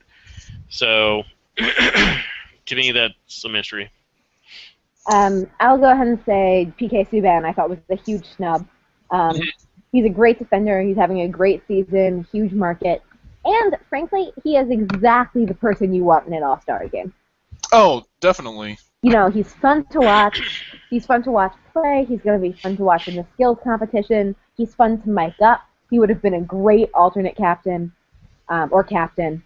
He's just a great person in general. Have you guys? Yeah. I'm guessing you have, but did you see the video where he surprised all those kids? But he dressed up as the old bus driver or the old security guard. I thought that was amazing. That one kid that was like, "That's PK Subban." That kid is smarter than I am. Yeah.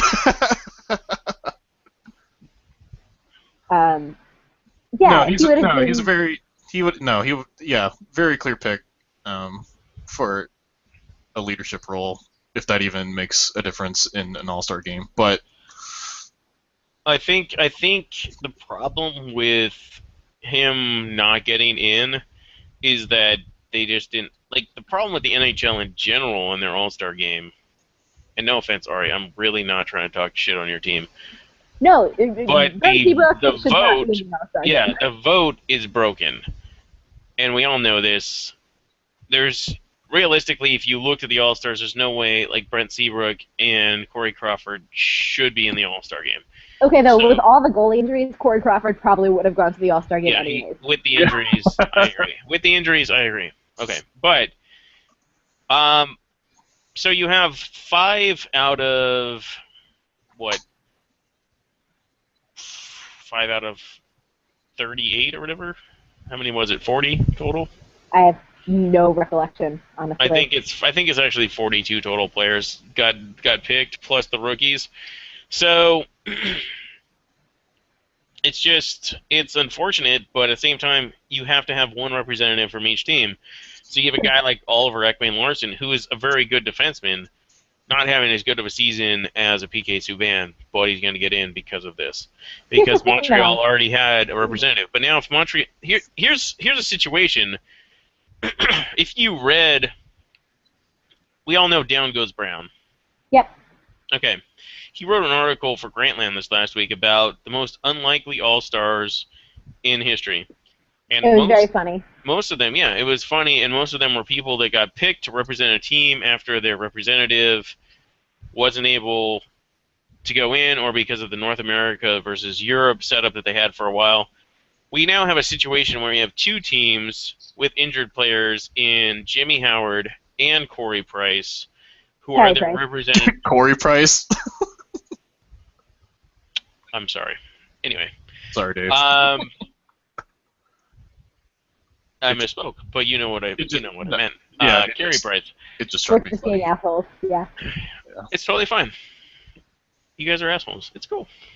Anyway, they were both their representatives for the All-Star team. So now, who do you put in instead of them? The thing is, though, we didn't have to have this format, and admittedly, I root for a team that is going to have All-Stars either way, and I can understand the appeal of having someone from your team to watch. But for the past couple of years, obviously we didn't have it the last 2 years, but for the couple years before that, we didn't do this anymore, and it was just better. You know, you shouldn't make Edmonton send someone. Edmonton doesn't deserve to have someone play in the All-Star game. I don't like okay, Ryan Nugent-Hopkins is great, actually, and is having a pretty decent season. But, like, go home, Ryan Nugent-Hopkins, and send Nicholas Backstrom instead. Yeah, I don't like the whole we have to send at least one representative from each team. I don't like that format. Also, baseball does that too. Well, yeah, I know that, but baseball also has that game actually matters. Yes. So it's a little to me it's different. But to me, that's why that should not happen in baseball more than hockey. I don't mind it in hockey because the game doesn't matter. In baseball, I wish that wasn't the case because the game does matter. Like the fact that people get in the baseball game, which for those that don't know, when you win the All-Star game in baseball, that league, whether it's National League or American League, gets to be the home field for the World Series. Like, that game literally matters. In hockey, it doesn't matter at all. So I don't actually mind that every team gets a representative in the NHL All-Star game. I just don't like the fan vote the way that it is right now. Well, I don't like the fan vote, but like my reasoning for basically just thinking that each team having a representative is stupid with the NHL. It's like, since the game doesn't matter, just pick the best players. Yeah, I think it makes more sense in baseball because if you're trying to, the best conference gets home field advantage. So they're trying to demonstrate the actual strength of the conference.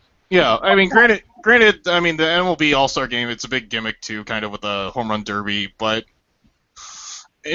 I agree with Ari on this one. It's just, it makes more sense to have at least one representative from each team in Major League Baseball than it does in the NHL when this game means literally nothing.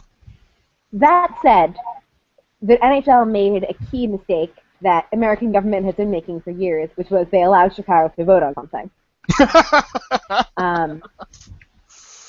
And so I agree that the fan vote is a problem. So I had a proposal, and I'm going to run this by you and see what you guys think sort of in real time. I think that there should be no fan vote, and I think that no fan vote for who goes to the game. And I think that there should be no requirement that one player from every team goes.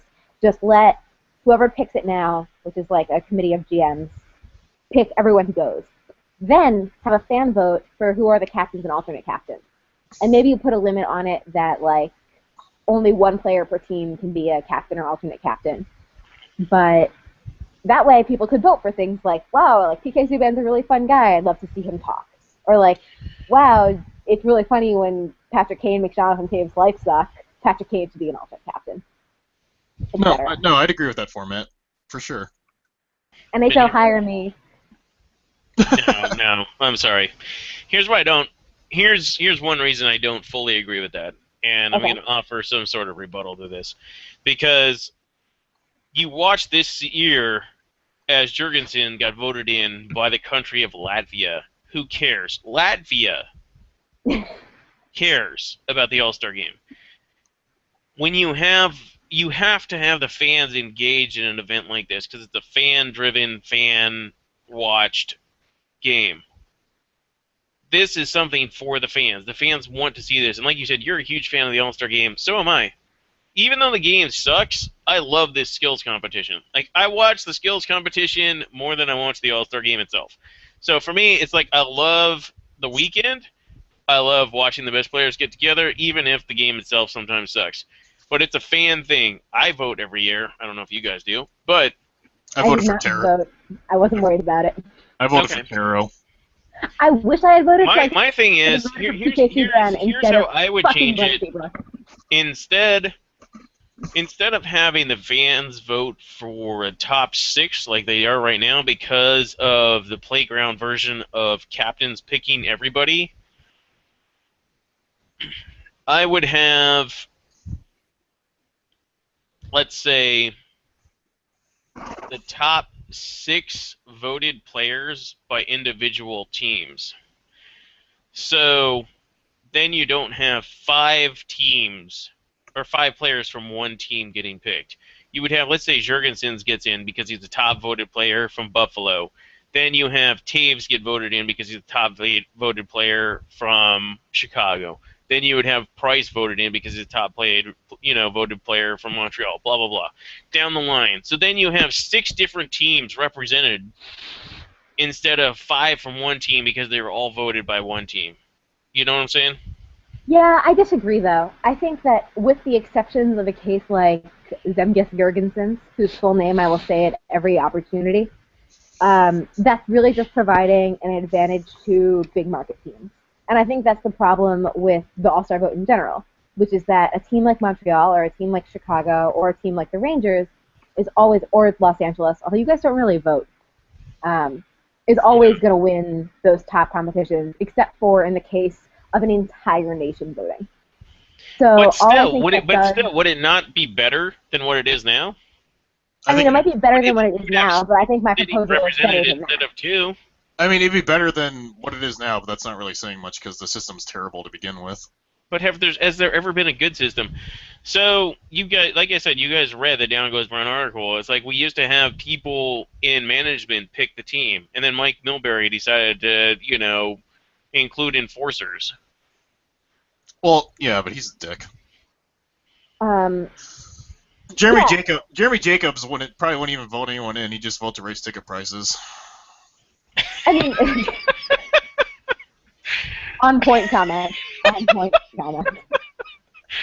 Well played. But that's why, Dave, that's why I'm proposing a new system. I'm not proposing any system that we've had before because they have all been terrible. Well, I am too. And I think, right, I think my system is better. People on Twitter vote whose system is better. Yeah, or you can just go with the birdback system of just throw a bunch of names in a hat. Or, no, put the names on a dartboard and then just close your eyes and wherever that dart lands, Well, that's where you're going. the problem with your system, Ari, is that it becomes North American centric because you have everybody aside from Columbus who has a Finnish GM voting for the players. So you're going to have a ton of Canadian and American players, and that's the beauty of the fan vote is you get guys, just random dudes that fans actually want to see. Okay, look at the fan vote and tell me it's not North American centric. I understand this. Four But Canadians, you at one least American. get a few players. I mean, I think that the GMs are smart enough to take Nicholas Backstrom, Alex Ovechkin, Ante Kopitar.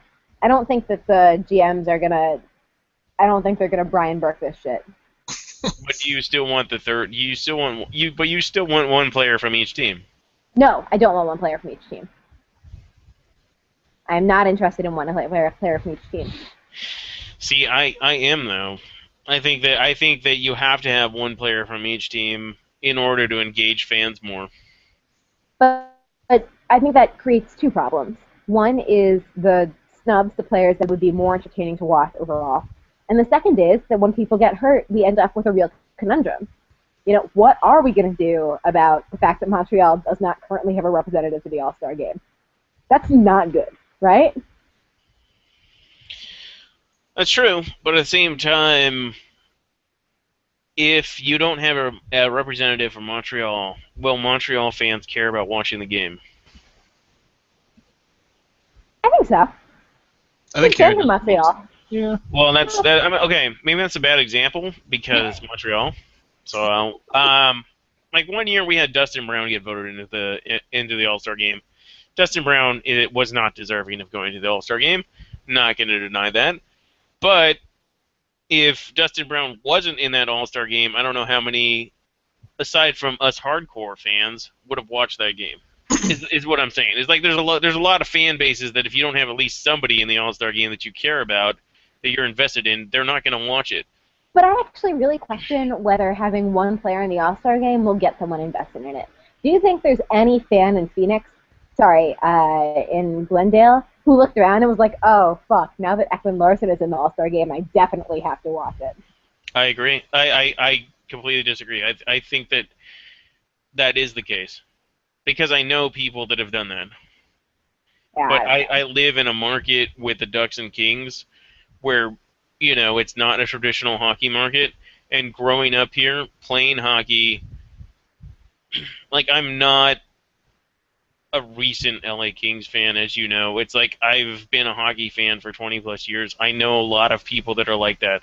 They would not have cared one bit about the All-Star game if it wasn't for one King or one Duck being in the All-Star game. So maybe it's a matter of the market that you grew up in or, the environment that you've seen. But here in markets that were fringe markets for a long time, to me, it does matter. Quick news note.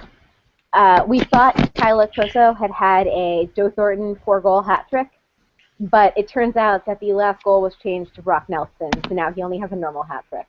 Oh, lame. Disappointing. Matthew Perreault, though, had a Thorny hat trick.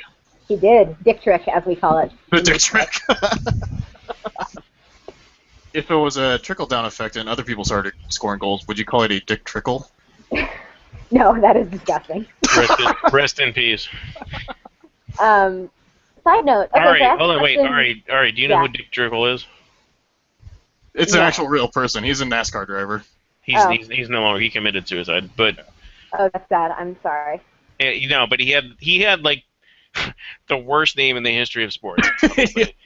His name was literally Dick Trickle, and the funny thing about him was, even though I'm not a huge NASCAR guy, like back in the '90s when he was racing, even though he was never good, like Sports Center announcers would always mention his name. So it'd be like, Dale Earnhardt wins the NASCAR, whatever, and Dick Trickle comes in 27th place. Like, they would just always mention his name just because it was Dick Trickle. So it was like the best, worst name in sports. His name is literally Dick Trickle. That is brutal. It is. I totally forgot what I was going to say before that. Sorry. Sorry. Oh, I asked a question on Twitter last night, or another night. I don't know. All of the days blur together right now for me. One of these nights. Yeah. Some nights we stay up, cashing in our bad luck. Anyways, Heyo. if you score 3 goals, have 1 assist, and have a fight, have you scored a hat trick and a Gordie Howe hat trick, or can you only have 1? You have to score 4 goals, have an assist, and a fight to have both a hat trick and a Gordie Howe hat trick. To me, 10 goals, you double counted. To me, it had to be 4 goals, an assist and a fight, to be a Gordie Howe hat trick and a hat trick. No, I disagree. Well, I think because to me they're exclusive things. And so if you... Yeah, that's the question. Are they exclusive or not? To me, they're exclusive. But that's just my opinion. Because I think if you... I can't believe we were talking about this seriously, but to me, like, if you blur the lines, it's disrespecting the Gordie Howe hat trick and the hat trick itself. Like, I'm being... Disrespecting the game! Yeah! God damn it! The Blackhawks are having a fight now. Yeah, I'm watching this right now. Perot went to the boards pretty hard, I guess. But yeah, Fucking Winnipeg. Let go of Brent Seabrook, Dustin Bufflin. He's your bro. But yeah, no, I think in my opinion, it has to be 4 goals. You have to have 4 goals if you want to get a hat trick and a Gordie. Well, Ovechkin's on hat trick watch right now. Is he on Ovechkin watch? He's not. I would love to see that though. Ovechkin. Ari, we talked about this earlier. Have you ever been to the U.S. Pond Hockey Championships? Because I know you lived in Minnesota when it started up. I have not ever been. Okay. I told Dave... By the way, I just want to say, on Twitter, Trevor/Mabbers says, Dick Trickle is a legend. Thank you. Thank you, Trevor. I mentioned to Dave, and I said that I'm probably biased, but it's if you're a hockey enthusiast, it's something that you should see before you die. I don't know if anybody saw on Twitter. I don't even know if they just got annoyed with it and muted me, but I was posting pictures from the event, just with all the ice rinks up and whatnot. But it's uncanny just how huge the event is, and I mentioned this earlier, so I won't talk too much about it. But so, as a hockey fan, what do you think are the top 3 events you would ever want to go to besides your team winning a Stanley Cup? Obviously, your team winning a Stanley Cup would probably be number 1, at least in North America. Yeah. Can I count events that I've already been to? Of course. All right, my top 3: a playoff game in Montreal, ideally a Stanley Cup game. U.S. versus Russia or U.S. versus Canada at an Olympic game in North America. And Have you been to that? I have. I saw U.S.-Russia semifinal game at the 2002 Salt Lake Olympics. And my third one would be someone breaking an unbelievable record, like another 5-goal, 5-way game. Obviously, you can't plan that trip, but as a thing to see happen as a hockey fan, that'd be amazing. For sure. Yeah, because when you think about it, there could be only about 22,000 people that would say that they saw that live. Mm-hmm. In person, I guess, would be more accurate, rather than on TV. Well, that was a great line by Bob Cole called the World Juniors, and Bob Cole did not do a very good job of calling the World Juniors. But his line at the end was 22,000 people were here, but 70,000 will say they were. Mm-hmm. Which is a good line. I always like it. I always like it when announcer or play-by-play or color guys will come up with gems like that because it's always really cool. Because like quotes like that will just stick with you. Yeah. Yeah. Even if they're good or bad. Play announcers are priceless. Yeah, good or bad, they'll stick with you. Like, I mean, the biggest one that comes to mind is Piers. I can. Can you believe Yeah. it? I can. Yes. Yeah. Oh, hey, other Dave. Whoa, Hey, how you guys doing? whoa. Ball is here. Yeah, I just got home from the game. Hey. Did you get a Rob Up jersey? No, I didn't win it, sadly. Who loves Rob Zett more, me or Dave? By the way, I'm gonna say Ari. Sorry, Dave. Yeah. Actually, I'm not sorry, but yeah, Ari. I threw out there, like, what is the worst name in hockey history? And Buff's Buffet said Grant Blitzum. Yeah. That is the best. That is the best. He also threw in Alexei Zhitnik. I don't see how that's a bad name either. I'll tell you who the best name in hockey is Cal Clutterbuck. Yeah. That's a pretty good No, hockey I name. think Jeff Bukaboom was the all-time greatest. I'm kind of a fan of Nikita Nikitin. It's a good name. That is. Nikita Nikitin sounds like a TV show you'd see at 3 a.m. I don't remember where I saw this. It might have been the NHL Players Starbucks Tumblr. Someone made a joke about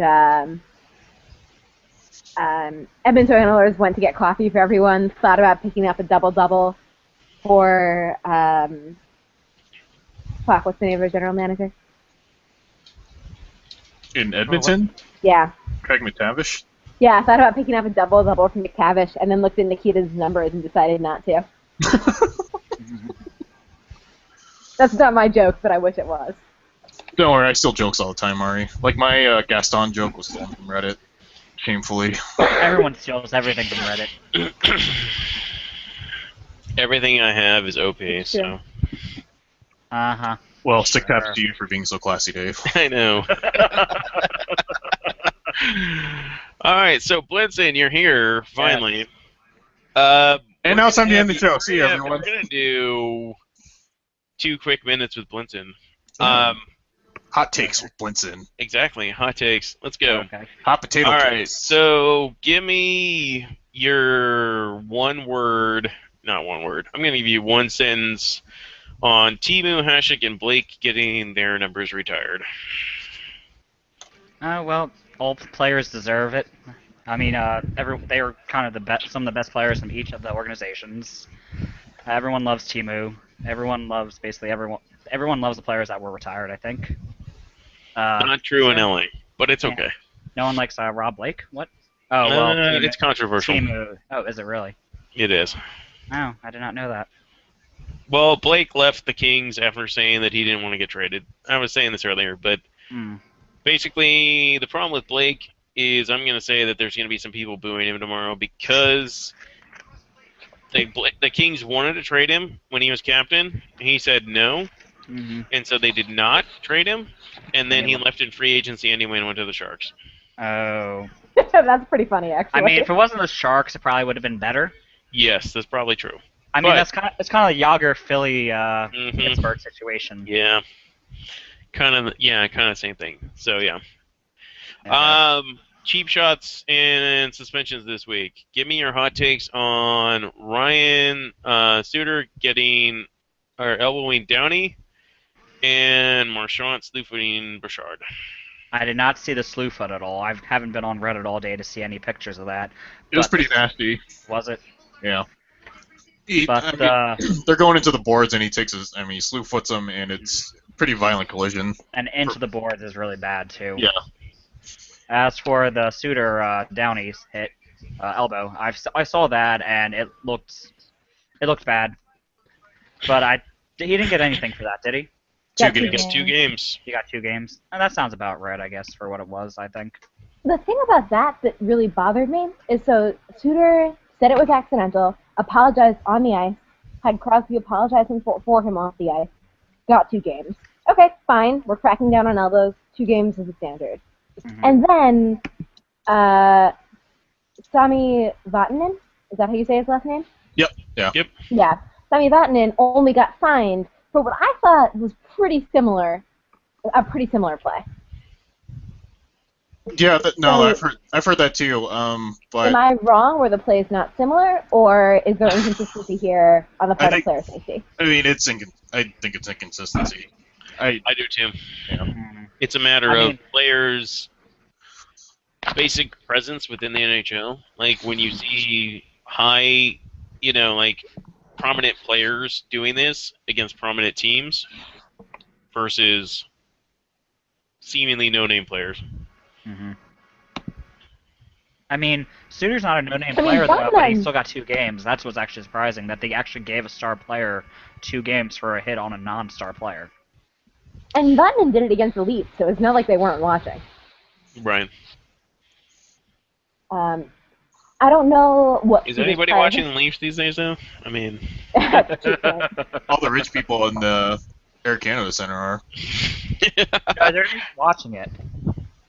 Oh yeah, I forgot they're looking at their cell phones because they have business to conduct. Yep. excuse me. Yeah, so that was weird. It kind of bothered me. Yeah, I don't know. They say that like they track things like whether there have been close calls with players before and that kind of thing. I don't know if Suter's tread a thin line. Doesn't seem like it to me. I watch a don't fair think he amount of has. Minnesota games. Yeah. So I would love for Patrick Burke to call into the show. and Actually, explain yeah, stuff to me. I was just thinking that I'd love to hear Berkey's take on this. Yeah. Get over here. Actually, I'd really love to hear Brian Burke's take on this, but if I can't have Brian Burke, I'll take Patrick I was Burke. actually, when I heard Burke, I thought he said Brian, but I realized he said Patrick, and I was confused for a second. Guys, since we were talking about Dick Trickle, Mhm. I threw out Talking there about what now? Dick Trickle.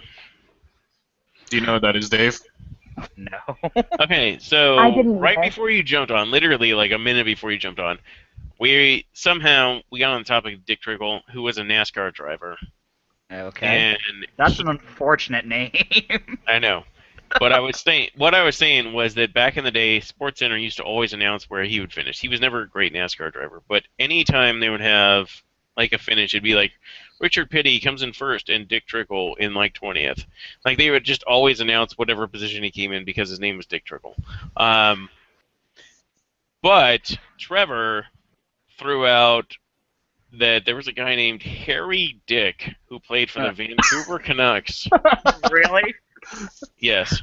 I'm going to say, though, that was not an NHL name. So As a while person he that did could- play for the he did play for the Vancouver Canucks. I'm going to say, Trevor,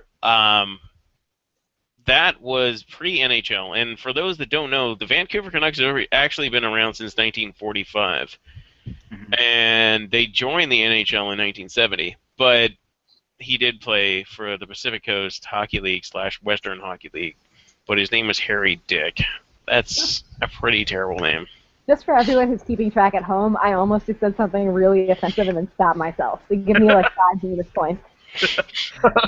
as someone that could screw I up their want you to kids with say. their last I name, want you to say what you were going to say. Yeah, just say If I it. say what I'm going to say, do I still get the bonus points for not saying it initially? Yes. You do. All right, great. Vancouver Canucks founded in 1945 because the Nazis needed somewhere to go. I'm sorry, I didn't hear what you said. You said that way too fast. The Vancouver Canucks founded in 1945 because the Nazis needed somewhere to go. Jeez. I told you it was really offensive, Yeah. and then you It's guys not told me really to that say it. offensive. It's not that offensive. I think we've had enough time where that's not that offensive anymore. No, you know what, Ari? No, I've lost respect for you. I can't believe this. You just removed your point, sorry. Yeah, God. Oh, Trevor's saying he played 12. Harry Dick played 12 games for the Blackhawks. Way to go, Ori. You had a Harry Dick on your team. Dave, we still have Daniel Carcillo on our team, so we still have a Harry Dick on our team. Gorilla salad. Ooh. As a person that could really screw up their kids with that type of name also, I just find that hilarious. Dave Ball. I Dave. could literally screw up my kids. I could do the same thing. I could name him Harold. Harold. Harry Ball. I could name my kid Richard or Harry, and it'll screw him up. Richard's a little subtler though. You know, no, another I name gotta- for Richard is Dick. I have to say, Thanks for explaining it, Dave. yeah, thank you, Dave. I had no idea. I mean, People don't know that. They look at me questioningly when I say that. I consider myself pretty fortunate because there's not many bad things you could say about Birdbag. You guys don't know what my last name is, so. I know, But it's a actually, pretty good one. I know what your last name is, but I'm not gonna say That's it. true. But we're not going to say it on air. Yeah, out of Is privacy. it really Jewish sounding or what? It is not. My dad is not Jewish. Oh, okay. Yeah, Yeah. that follows down the female lines. Yeah. It is matriarchal, as all things should be. Okay. So. My sense of humor is matriarchal. What Really? is? Yeah, my sense of humor is matriarchal. Nice. Is that why it's so bad? Interesting. What's up? Jeez. Wow. All right. Cool. I'm a terrible person, aren't I? Oh, how much have you had to drink tonight, Dave? I haven't. Oh, okay. I just had to drive. All right, cool. Anyway, I'm just mean. We all know this. Y'all think I'm nice, but I'm actually a mean person. Your problem is that you're on a podcast with 3 other assholes. So by comparison, Y'all just think I'm joking. That's the whole thing is. actually, LA Dave is probably the nicest of all 4 of us. Oh, whatever. I am so nice. What are you talking about? You tell me you hate me twice a day. Yeah, but when I actually met you in person, I was very nice. That's true. Yeah. What's up? Except for now you make jokes about me falling up the stairs, which I don't appreciate. Well, that's what you get for. That's what happens when you tell me stories. Yeah, I let Dave meet my best friend, and Mhm. she told him stories. Crucial mistake. Well, I could see that. it was even better too because then you actually attempted to walk down the stairs and you struggled a little. Minnesota Dave doesn't think I'm the nicest guy ever because I didn't call him a gentleman once. So I mean, I I'd say remember that. that. That was hilarious. I'd say that. I mean, Dave, I say that jokingly. I know, I'm just kidding. Anyway, Also, actually, LA Dave once betrayed me in a game of diplomacy, and I'm still kind of pissed off about it. He almost betrayed me, but I that was was a able to game, defend myself. though. I was able to defend myself when you almost betrayed me. You know, they say that diplomacy is the game that ruins friendships. I So. thought that was Monopoly and Risk. I was so mad at you and for like every other board game, really. And Civ. Nah, Yeah, not really, dead. Civ. Literally dead. Dave, Anyway. we haven't even gotten into Civ yet. Trust me. I know. But we can play it tonight. Ari, are you on Steam? I'm not. Oh, Are you gonna should get be. Civ? Ari, I'm not even kidding here. Ari, seriously, really? Like, Civ would Anyway. be. I think you would really enjoy Civ. This has nothing to do with hockey, and we are on a hockey podcast. But Well, you Oh know. well. does anybody have anything else that they want to talk about as far as this week? You know, I did and I forgot. Mm. Alright, did you talk about your Rob Zepp yet? No, we haven't talked about Rob Zepp yet. Rob We should Zepp talk. is like the best goaltender the Flyers have ever had. He has won 2 of 3 games. I mean, And you, the game he lost, he only let in 1 goal. Yeah. Well, technically he lost 2 games actually, because he got put in last night. Well, does that loss not go Well, to he Emery? only let in 1 goal also last night. Yeah, So I thought the last night would go to Ray Emery because they went behind while Emery was in the game. I don't know. Emery sucked last night. Yeah, we know. But He yeah, was so good on the Blackhawks. What did you people do to him?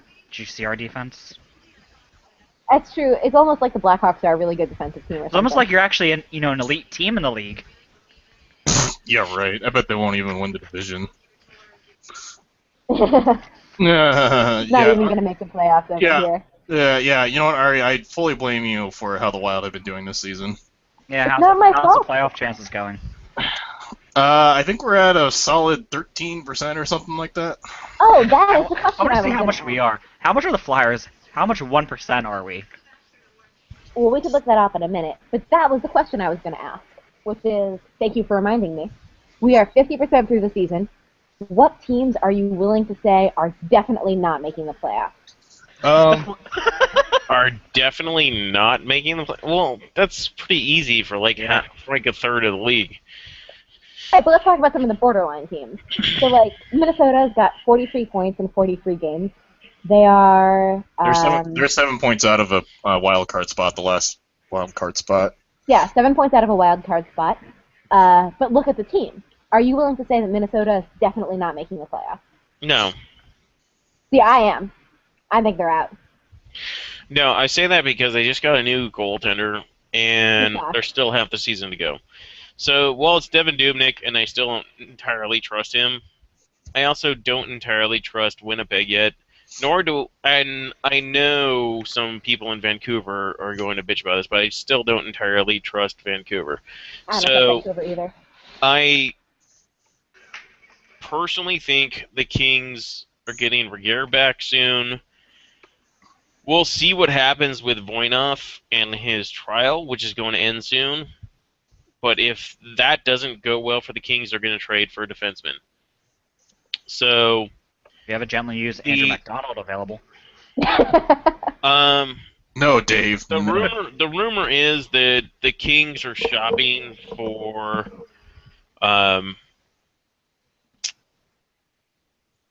what's his name? I've heard a rumor that the Kings are shopping for Sekera? Huh? Is it Sekera? Andre Sekera? Yes, thank you. Yeah, Carolina. Yeah, he'd be a good fit with the Kings. Exactly. So, I think the Kings will make the playoffs, even though I know that we've had some struggles this season, and it's mostly defensive and mostly... Even though our goalies appear to have bad numbers recently, I really firmly believe a lot of that has to do with our defense being half of what it was last season. So, literally, we have half the defensemen that finished winning the Stanley Cup last year. So, welcome to 2010. Yeah. But yeah, but then on the other hand, for comparison, Dallas has 45 points in 43 games. Dallas isn't as good of a team as Minnesota is on paper. Are you willing to say that Dallas is definitely out of the playoffs? No. Anyone? But at the same time, unless they do the same thing the Kings do, Dallas, I don't see them with their defense being able to do it. Neither do I. But so that's the thing. This is actually a good question. Like there's almost all the teams in the West are borderline, minus Arizona and Edmonton. I'm willing to say that Minnesota's out, and I'm willing to say that Colorado and Calgary are out. I think Dallas is a better shot than Calgary, Minnesota. they're 1 point behind. Yeah, but they in the wild card. Hey, they have Ari. overperformed hugely this year. Ari, Yeah. Ari, do you want to bet on the Wild? Dave, what else do you have to lose? Well, I've already lost my dignity. Your dignity? Yeah. You're already getting a tattoo. I know. What do you have that I want, dude? He won't say he hates you for a year. Oh, That's God. not even fun for me. But it'll be hilarious to watch him suffer. Given how much you antagonize me on Twitter, too. God. I know. I do. I'm terrible. It gives you the ability to make fun of him as much as you want, and he. Okay, hold on. Let's stop. Okay, let's stop speculating because I'm not even gonna bet on this. I do have to say, I made a bet with Jordan, Rhythm Malfunction tonight, that I would get his profile picture for a week if the Blackhawks won, and he would get mine for a week if the Jets won. And I have not lost one of these bets yet, so I've got a really intense third period ahead of me. Yeah, you do. It's 1-1. I mean, you have not lost a bet this season. I have not lost a bet this season. The last bet I lost was to LA Dave. You know, technically, I haven't lost a bet this season either. I haven't either because I haven't made one. I want my poster back. I know my team. See, I thought I knew my team, but then Josh Harding had to go kick a wall. You want to hear my team's chance of getting to the playoffs? No, Dave, we don't care. Well, I'm telling you anyway. 0.9%. Ooh. You know what that 0.9% is? It's just a picture of Rob Zepp's face. It means we still have a chance. So We used to, what do we have to there's go? a chance. We used to have to go 37-0-0 basically. No, sorry, 29-5-3 to get a 99.5% chance of being in. Dude, So tell all you Bobby. need is for Rob Zepp to start 29 times. Dave, here's what you do. You tell Bobby Clark to lace up the skates again. Give me No, he's gonna be in Allentown tomorrow. He can't. Oh, well. You know what? I like my players without broken ankles, so let's not. Oh, we don't play the Blackhawks again for the while, so you don't have to worry about it. Okay, Last time can we you already not have- play them against the Islanders either? Because I'm really rooting for the Islanders. Ooh. We are playing with the Islanders recently, so we play the I'm rooting for Islanders, the Islanders. this week. I think next week. Monday. I would love to see the Islanders make the playoffs, but I would actually love to see Philly is the best team to watch in the playoffs. So I'm disappointed with everything that your Because team you just want us to chooses match do. up with Pittsburgh. Yeah. That's And the Montreal. only reason people would want us in the playoffs, so we can match up against Pittsburgh. Or Boston or Montreal. Well, we're not good against Boston, and Montreal is always a coin toss. I mean, 2010, that series against Montreal was great. That was the emotionally best. I was at great. game 1 for that when we won 6-0. It was awesome. Guys, Yeah. I'm gonna give you a little update here really quick. Chicago and Winnipeg are still tied at 1-1. Anaheim is Yes, leading they are. New Jersey 1-0. And Corey Nashville just took a lead 4-3 with a minute 40 left. On a Ooh, James the last time I Neal. looked at that game, James it Neal was, scored his second goal of the night, so James Neal. hey, there's another topic. I was revisiting some trades and off-season signings last night at like 1 a.m. I get up for work at 5:30. That's fine. it's Friday, don't worry. Yeah. It's a Anyways, 3-day weekend. So I was looking at the James Neal trade. So James Neal has, let's see, I will get the numbers for this. The question was, what did you think of the James Neal trade at the time, and what do you think about it now? Well, at the time, I was happy that he was no longer going to be headhunting my players as often. I thought it was. I thought it was a smart trade for Poyle to make because they need offense, and Yeah. Forsberg's been tearing it up. But I mean, that's. I did not think he was going to be as good as he was, because I thought the reason he was so good is because he was paired up with Malkin. Well, see, no, and that's where we differ because I thought I mean, he did have that something to prove that he wasn't just Malkin's, like, well, no, it's you know. well, no, Well, it's not here's just the that. thing, Like, he he has has not been as good this season. So, no, but I mean, he still had success though. I'm pretty sure he had a 30-goal season when he was in Dallas. If it wasn't 30, it was Yeah, he close did. to. Yeah. Was But it? one thing about coming to Nashville is Nashville also picked up Mike Rivera, who played with him in Dallas. So, Okay. he's had a tremendous season. yeah, and he's Um, not evidently snorting coke, so. Mark Rivero has been one of the great success stories from the offseason. But so right now, Hornqvist and Spalling, who are the people who went to Pittsburgh in the Neal trade, have a combined 47 points. Neal has a combined 27 points.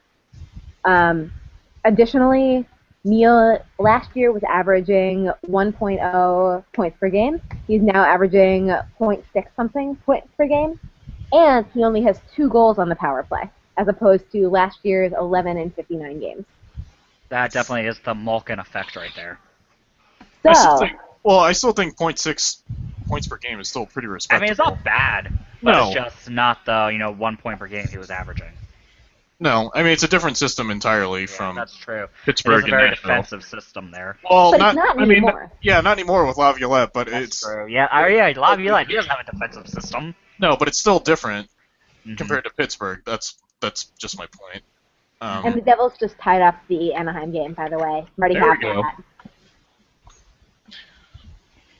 that. But so I think the trade actually turned out really well for Jim Rutherford. Mhm. I think at the time it didn't look good, and it's looking pretty good right now. Yeah, I mean, mean- you also have to take into account they shed a lot of cap space getting rid of James Neal. that is Yeah. true. I mean, I call the trade fair. I wouldn't call it one-sided. I wouldn't call it one-sided, but I would say advantage Pittsburgh. Hmm. I mean, they do have 2 players to kind of add to the advantage, compared to the one that is James Neal. Especially given how many man games Pittsburgh just is going to lose per year, because Pittsburgh loses so many man games per year. Having 2 players is actually an advantage. Yeah. Well, And plus, they also Nashville- shed a lot of penalty Nashville time, just penalty won their killing. game. Sorry? Nashville just won their game. And like what I said was, when it comes to Pittsburgh and James Neal, when they get rid of him, they get rid of a lot of penalty killing time also. Because of all the penalties he probably, I think he racked up a lot of penalties when he was with them. Yeah. I think So- you might be over-remembering the number of penalties. I probably am. His penalties tended to be memorable. He didn't take That a is lot of, true. That like is 2 true. minutes puck over the glass penalties. Last season he had only 26. Wow. Yeah, see? Typical Philadelphia, typical Dave. Shut up. Well, 26 in 59 games. The year before it was 26 and 40. Year before it was 87 and 80. So I mean, it was a couple years ago he was getting a lot, but last year he wasn't. Wow. I guess it may have just been the ones that he did have were big, and I also might also be being confused with the Ask James Neal thing that went on. oh god, that was so amazing. funny. I was at work when that happened, and I saw this. It was posted on our flyers, and it was like, yeah, I'm letting this go. And then the other mod messaged me. He's like, yeah, I was gonna remove it, but it was too hilarious to remove it. I don't wish that the person that organized that got fired, but I wish that I don't think they did. I hope that they got a stern talking to. Like, you have to pay a little more attention to the Well, league. the Like, thing is, though, there was no way that was going to go probably set up months in advance. At least probably a month or two in advance. well. Yeah, but it's like It's you probably can not still, something they thought of that week. no, I but mean, they should have paid attention and canceled it or something. But yeah, that's what. Oh, okay, so that's my point. Is that it can be planned months in advance, but the guy had, the guy's being a shithead. You can cancel that, or you can swap it out with someone else. like they did and end up doing. But the damage was already done, and people weren't paying attention to Lee. Yeah, well, no, and it was funny too because when they started, it's actually Ask Lee time. Like, people are still asking Neil questions. But asking Lee about Neil, that's what it was. Yeah, But yeah, pretty- they should have thought about it more. yeah, it was really bad foresight, Yeah. but still entertaining nonetheless. Yeah. Okay. Mighty Dave So- and Ari Show. Is that where we're going as our name now? The what? The No. Mighty Dave and Ari Show. See, I still think we need a new name We do. because we're not all Daves anymore. I understand this. I am the best Dave. You are not the best Dave at all. Honestly, the Lord and Savior Dave Ball is the best Dave. No, you're a nonprofit organization, Dave. You don't need a prophet to be the best. Well, you keep calling yourself a prophet, and I clearly call you're myself the Lord and Savior. The Lord and Savior is not a prophet. you've called yourself a prophet on more than one occasion, and I don't think I have. I don't want you lying to the people. So You're the all. devil. No one should listen to you. I don't know what you're talking Look at my about. pinned tweet on my profile on That Twitter. says nothing. It says, "Listen, everyone. Birdbag is the devil. You must turn away from him and repent." Yeah, that's not biased at all. So, about hockey this week. Actually, wait, can we temporarily go back to my initial question about what teams are you willing to rule out of the playoffs? Right, you Yes. probably should finish that. Yeah, Of so course. we talked about the Western Conference, and you guys aren't willing to rule out fucking anyone. So at the Eastern No, Conference, I completely will. Who are completely who are we counting out of the playoffs? Easily. Edmonton, Arizona. Oh, man, it's so hard to count out Minnesota. Edmonton, Arizona, Dallas, and Colorado. I'm ruling out. I will, too. I'm actually ruling out Calgary, too. Sorry. I know they're only 1 point out. I don't care. I'm going with the bottom four in the West. Dallas, You're Minnesota. ruling yourself out. Yeah, dude, I've watched every game but two, and the two games that I watched were ones I turned off because I couldn't take it anymore. But you have Devin Dubnyk now. Yeah, that's not gonna. That is gonna solve a goaltending problem, but I honestly think that this is more than a goaltending problem. We'll see. Granted, we had a huge blowout in Buffalo, but no offense but to it's Buffalo. Buffalo. Yeah, It's no offense to Buffalo. Buffalo, but yeah, it's Buffalo. The real, we haven't won 2 games in a row since I think like the beginning of November. Mm-hmm. So it's going to be a big question of whether it's because Russo, Fletcher, and Yo, and everyone else is pretty much just chalking this up to a goaltender problem, So it's going to be interesting to see now that Fletcher has made a move for a goalie that actually has a save percentage over 900, whether this really is a goaltender problem or if this is actually a player problem. And if it is a player problem, then Yo's not going to about it. Yo's not going to make it to the end of the season. I mean, it could still be a goaltender problem, and Devin Dubnyk could be not the right solution. He is better than what you have right now, but he's not good. Mm-hmm. I mean, he's having a decent season this year. I think he's Even only on the terrible. I mean, he was on the terrible Coyotes. Yeah. Outplayed Mike Smith. I mean, lately, no, we have not been better defensively, but like when we're actually playing defensive hockey, like I mean, Dubnyk could probably win us some games. I'm not going to say that he's going to lose every single one, but I think if Dubnyk comes in and the Wild still can't win, then it's clearly not just a goalie problem; it's a player problem, and that to me, I'm going to interpret that as Fletcher's going to see that as saying. Basically saying that Yo has lost the locker room, the players don't trust his system, they don't trust him, and I don't think he'll have a job at the end of the season, if that's the case. So the second part of the question, then, is to look at the Eastern Conference. Who are you willing to rule out? I don't feel comfortable with anybody that's not in the playoffs right now, to be honest. I think the best 8 teams in the Eastern Conference are already in the playoffs. Yeah, I'm keeping with the order that it's in exactly right now. See, I would say that you can rule out everyone except Florida. I was Florida gonna say, has 3 games in hand on Boston right now. That is true. And they're only Yeah, 5 but they're points 5 behind them. points But Boston won 5 games in a row also. yeah, but they're only 3 points out of the second wild card spot. But a stumble from They're 5 Boston, points out of the second wild card spot. No, because did New York win tonight? Yeah. Oh, I see what you're saying. Yeah, never mind. Oh, yeah, they are. Yeah.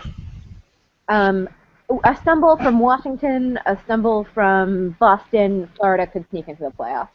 But still, the point I was trying to make by asking this question, I actually had a method to this madness. Ooh. There's been a lot made this season about the fact that the East is winning a lot more games versus the West than they were last year, when the West just dominated the East. So do you think that the conferences are more equal, or do you think that something else is at hand here in terms of the East has a lot of good teams and then a lot of bad teams versus a more evenly spaced out Western Conference? The East is very top-heavy. I actually think the East is markedly improved over the last couple seasons. Whether it's a shift in coaching, when you see in like Pittsburgh or Washington, And Islanders, Capuano has been great. Yeah. The Rangers have a coach who came over from the Western Conference last season. It's like you have a lot of shift in the way and the culture of how teams are in the Eastern Conference that has come over from the Western Conference. You don't see the opposite effect recently. You have Nashville, who has an Eastern coach come in, but aside from that, not a lot. So I'm going to say that they are definitely improved, but at the same time, I still feel overall I would take the top 6 out of the Western Conference versus the top 6 out of the Eastern Conference any day. Mm-hmm. Yeah, I would agree with that. Oh, fuck that. What? Andrew Shaw took a penalty and Winnipeg scored. If Winnipeg beats us 3 fucking times in Chicago, I'm going to fly to Chicago and punch Andrew Shaw and his shitty play this season in the You face. still have, what, 10 minutes left to tie the game? 8 minutes. 8 minutes still. Oh, my stream's way behind then. I mean, you can never count out the Blackhawks, and they definitely proved that. But fucking Andrew Shaw has been so bad this season, and Johnny Oduya too. Johnny Oduya has been terrible. You expect Michael Roosevelt to be terrible because he's just not good at hockey anymore. But Johnny Oduya has had some really good seasons. This year, he is getting destroyed in like every metric available. But He still looks like Lenny Kravitz, though, so he has that going for him. Oh, he is a beautiful man. No doubt, He he is. is the most attractive person on that team. Really, more than Patrick Sharp. Yeah. Ooh. Johnny Oduya every day. Well, actually, I'll put David Rumblad right up there with Johnny Oduya. Ari, David are you Rumblad is very watching? attractive. Are you watching? The Blackhawks? Yes. Yeah, Okay. I already saw that goal. What, the third one? Wait, shit, they scored again? Fuck. Yeah, they did. You got this. Fuck, I'm not there yet. Okay. Oh, it just showed up on my phone. I haven't seen it yet. I don't want to talk about it. Winnipeg's playing really well lately. Yeah, you know what's the worst thing? I just said that I want this playoff matchup. I'm Oh. my own worst enemy. I think that if here's my deal. If Nashville holds on to the number one spot in the Central while Pecorine is hurt, I think you cannot give the Jack Adams to anybody but Peter Laviolette. However, if they drop off significantly and Winnipeg continues to play as well as they do, you've got to give it to Paul Maurice. Interesting. I haven't heard a lot of Paul Maurice buzz, but you make a good point. The thing Dude, is that with how many people had Winnipeg as like bottom 5 team to start the year? I think just about everyone. I had middle of the pack with them. They're always middle of the pack. I had them going into the just missing the playoffs. So that's what they've done since they've joined. They've just missed the playoffs. I mean, I think that teams live and die by their goaltending, and Winnipeg's goaltending has improved more than anyone's. So I don't know how much. I mean, Paul Maurice was really great last season. I don't know how good Paul Maurice has been this season versus last season, as opposed to just their goaltending is 20 points higher than it was last season.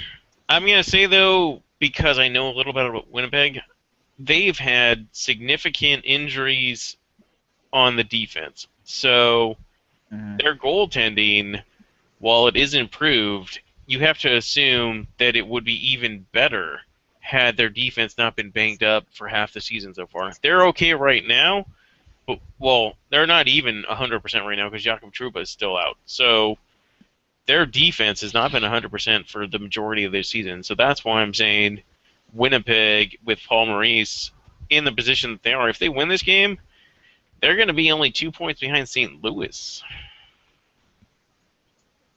I hope that St. Louis misses the playoffs. I know it's not going to happen, but I would do so many crazy things to make St. Louis miss the playoffs. Do you guys see St. Louis's door starting to close? I don't know. How old is No. No, Alex Pietrangelo is 26. Actually, no. Here's my thing with St. Louis. St. Louis has the best offense in the Western Conference. Mm-hmm. My thing is that they just need a quality goaltender. And Brian Elliott was hurt earlier. He's back now. But at the same time, in my opinion, they need to learn how to win in the postseason, which is tough. And they've had, as a Kings fan, I know St. Louis fans hate us because we beat them a couple times when they thought that they could win it all. But I don't think I don't think that their window has closed or is closing quite yet because they're still so talented.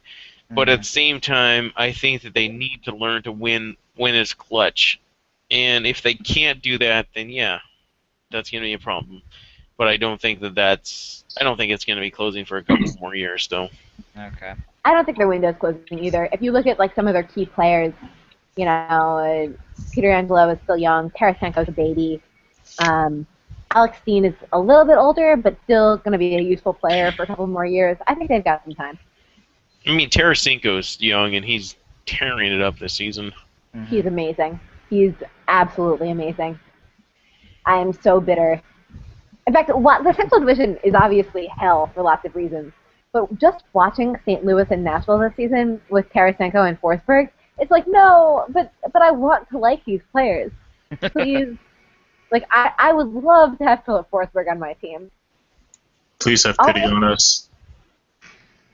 I mean, they gave up Martin Erat for him. We could have given up fucking Michael Roosevelt to have Philip Forsberg. I want Philip Forsberg. Oh well, you can't have. You want Philippe Forsberg? Yeah. Who doesn't? I know. I want Tarasenko more, but. I just looked up the Blues' age. Their oldest player outside of Martin Brodeur is 33. I didn't realize they were that young. Is that Yeah. Bacchus? How old is Bacchus? Bacchus is 30. Yeah, I was gonna say he's gonna be 30. Their oldest is Yeah. Barrett Jackman, who's been with the team since '99. Oh my god, Barrett Jackman has the most terrifying murder eyes of anyone in the world. Barrett He re- Jackman will kill you in your sleep. He really does, though. Yeah. Like Jonathan Taves gets shit from having dead shark eyes. Barrett Jackman's eyes will kill Jonathan Taves' eyes stone cold dead with a knife. Oh, he does have pretty murderous Oh my god! eyes. Oh my god! Oh my god! Tavo Terrifying just scored! Oh my god! He just have one more goal to go. Oh my god! No! Tavo Terrifying just scored his first NHL goal! Oh. Tavo Terrifying, savior of the franchise. You just got really excited. Oh man. Your franchise needs to be saved.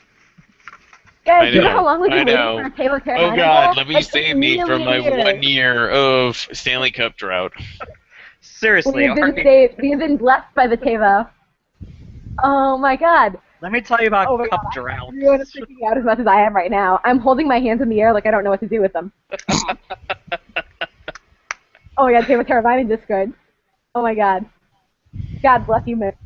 I think Artie's I don't even fans care are for all you. everywhere. Oh my gosh. He's been I'd like so to know good what the it's like past to have couple a- of games, and he was so demoralized to be in Rockford. And he was just saying, you know, every game has been my best game so far. He's learning to have some confidence and believe that Q's not just going to send him back to Rockford. You know, he's like, we got to get an ugly goal. The line's been playing well. And look at that. Oh, Tavo, you did just what you said. I love you so much. Look at that. Look at that relieved half smile. You nervous Finn. I feel like Tavo Teravainen needs to take a huge chill pill. But to be fair, if I constantly was on the verge of being sent back to Rockford, I would also have lots of anxiety. Fuck it, I don't even live in Chicago anymore, and I'm anxious about going to Rockford. Oh my god, this is so great. Okay, I know that your franchise is obviously cursed, but aside from the Blackhawks, sarcasm included, who is the most cursed franchise in the NHL? The Toronto Maple Cursed. Leafs. Yeah. Maple Leafs are the most cursed. My Except team's for fairly maybe cursed. Pittsburgh. Pittsburgh is pretty cursed. No, only recently. Come on.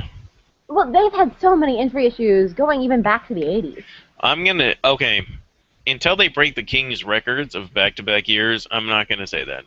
The Kings still hold the record for man games lost. I'm gonna say 2002. I remember several people picked us to win the Stanley Cup.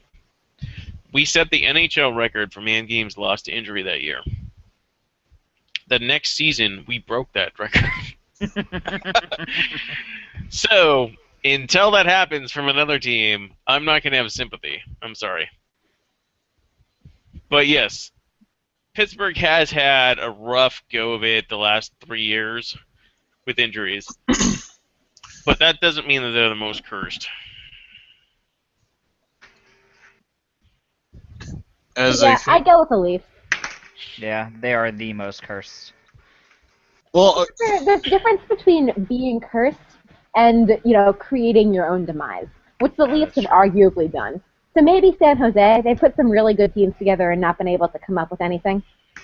Cassie says Buffalo. Of I'm course, saying the Cassie Flyers says are Buffalo. extremely cursed. Have you seen some of the Flyers teams have come through the You've years? won 2 Stanley Cups and been to 6. We've been to more than 6, I thought. We've been to 3 in the 70s. There was 80, 85, 87, so that's 6 right there. Then 97, we've been to 8. And only won 2. Each year we've ran. I'm sorry. We're cursed by each What year. I meant to run- say was you've been to 6 and... Okay. I knew what I meant in my head, but... What I'm saying is, every single year we've gone to the Cup, we've run into a dynasty, basically. That's how we're cursed. Sucks a flex. That's Look, not in really a se- curse when you've Yeah, I was won gonna say, 2 of that's them not and you've really- been I to 8 personally of say them. because That's the not really a curse, third one though. in the Like- 70s was against, Montreal. You're only the most successful team since the expansion in '67. That is true. So, We are the second. That is a real 67, curse, we are- Dave. We're the second most. We're the second winningest team in NHL history. So Oh God. we're so cursed. Trust me, we have high expectations, so we're cursed. I mean, I think the Leafs are pretty much because the only thing that really I mean, comes you to mind. can't beat the Leafs. So Well, the one that comes to mind is the high stick, if I'm remembering that right. back in, what was that, 93? No, 93, the Kings. The high stick in the 93 series was Gretzky, high stick Doug Gilmour, and Kerry Fraser did not call it. So Toronto hated the Kings for a long time. And a lot of them still do, because they wanted to see Toronto versus Montreal in the finals in 93. That would have been fucking great. You fucked it up. Shh, shh. And then you didn't even beat Montreal. You let Patrick Wall win a second Stanley Cup. Fuck You know what? the You know what's... Okay, I'm going to say... Luc Robitaille will go to his grave with this, but he firmly believes that Montreal had somebody sneak into the Kings locker room and measure the Kings sticks in order to draw that Marty McSorley penalty in Game 2 after the Kings were already up 1-0 and leading in Game 2. And Game 2, that series, even though we lost in 5 games, was a lot closer than people remember, because 3 of those games after Game 1 went to overtime, and we lost them all in overtime. So I will say, yeah, Patrick Waugh was awesome in overtime and blah, blah, blah. But at the same time, that series was way closer than a 5-game series would appear on paper.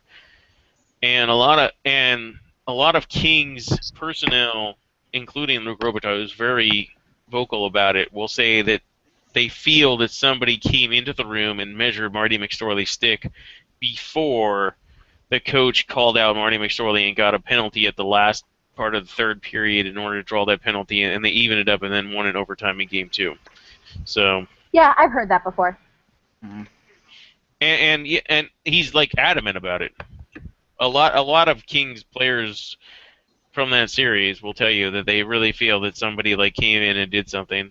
I don't know what kind of evidence they have, but it's very shady. So It is a shady situation. whatever. That's the last time. You know what? I'm going to call that the McSorley curse, because Canada hasn't won a Stanley Cup since. So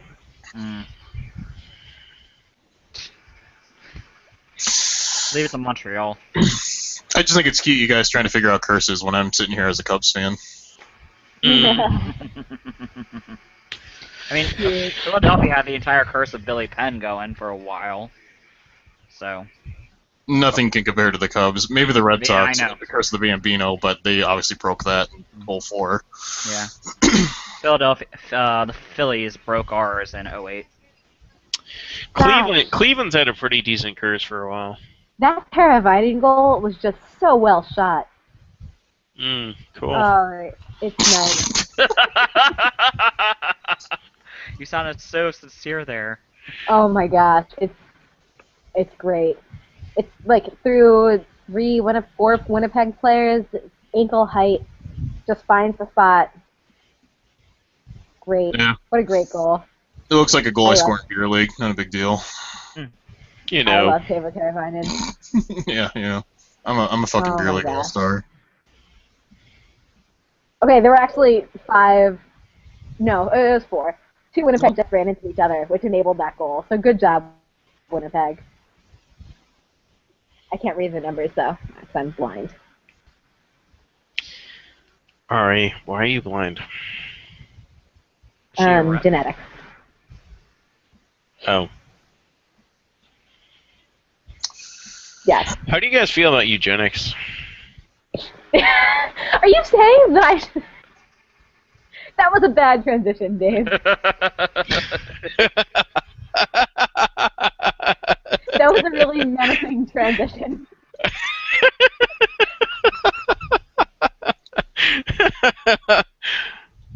I feel very targeted right now.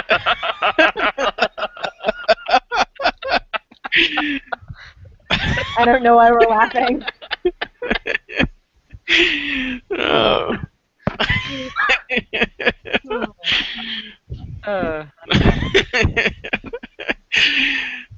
Anyway, You can't just say anyways and move on from that. Dave just threatened to kill me. In the name of science.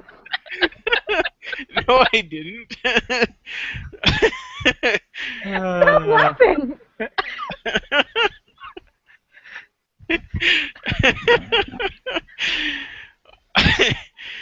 Okay, so if we get to the point of someday, I can't believe it. Someday being able to tell if someone's gonna have bad vision, like Ari does. We should kill them, right? I wear glasses too. So, at what point do you think in the future athletes will just be freaks? Bad vision is not enough to kill someone. Okay. I'm not talking about killing people. I'm talking about athletes. Like, we already use performance-enhancing substances. Whether anybody wants to, Yeah. like, whether it's illegal or not, we still do. So, at what point do you want to see athletes Basically, athletes breeding basically better bred athletes. to be athletes? Like, Yeah. So you're basically Space Jam, is what you're saying. Yes. I guess that would be horrible though, because athletes make so much money that you would assume that if you had the opportunity to have your kid be advanced in a lot of physical ways, that a lot of people would do it, and therefore then you would still end up in the same situation that we're at now, where there's so many people that are pushing their kids to be good that still only the cream of the crop rise to the top, and so it wouldn't really matter. Like, you would spend thousands of dollars to make sure your kid was genetically enhanced, and then they still weren't as good as, $700 people or something. Honestly, that kind of scares me a little, just because parents like sports parents are pretty terrible just in general. I mean, that's okay. Let me rephrase. No, not even most. Like, some parents are pretty terrible when it comes to Little League sports, like Pee-wees and stuff like that. I mean, you see this with, like, Little League baseball and, like, Pee-wee hockey. Like, there's just some parents that are just terrible. Imagine the pressure that would put on the kid, that if they were genetically enhanced to be a super athlete or to be bred into, like, a pure athlete, and they just weren't performing to the parents' standards. Like, you feel bad for the kid, just the kind of pressure that would be put on them. And imagine if the parents were just super crazy about that too. And like, that doesn't seem healthy at all. That's true. Yeah, that's like, I was just thinking of it randomly, but yeah, go ahead. I absolutely agree with Minnesota Dave in that, like, if that kid decided they didn't want to play sports, you can see how that situation could get pretty ugly. But the best story I have about sports parents being crazy, when I was 9 years old and a figure skater, a parent bribed a judge. Wow. 9 years old. Figure skating be crazy, guys. Yeah, we take our winter sports seriously in Minnesota. Yeah. I honestly don't think I've ever seen a bad sports parent in all the sports I've ever played. Oh my god, I've seen terrible ones. Wow. And even, like, not even at, like, the 6-year-old level, like kids Dave lives in Philly.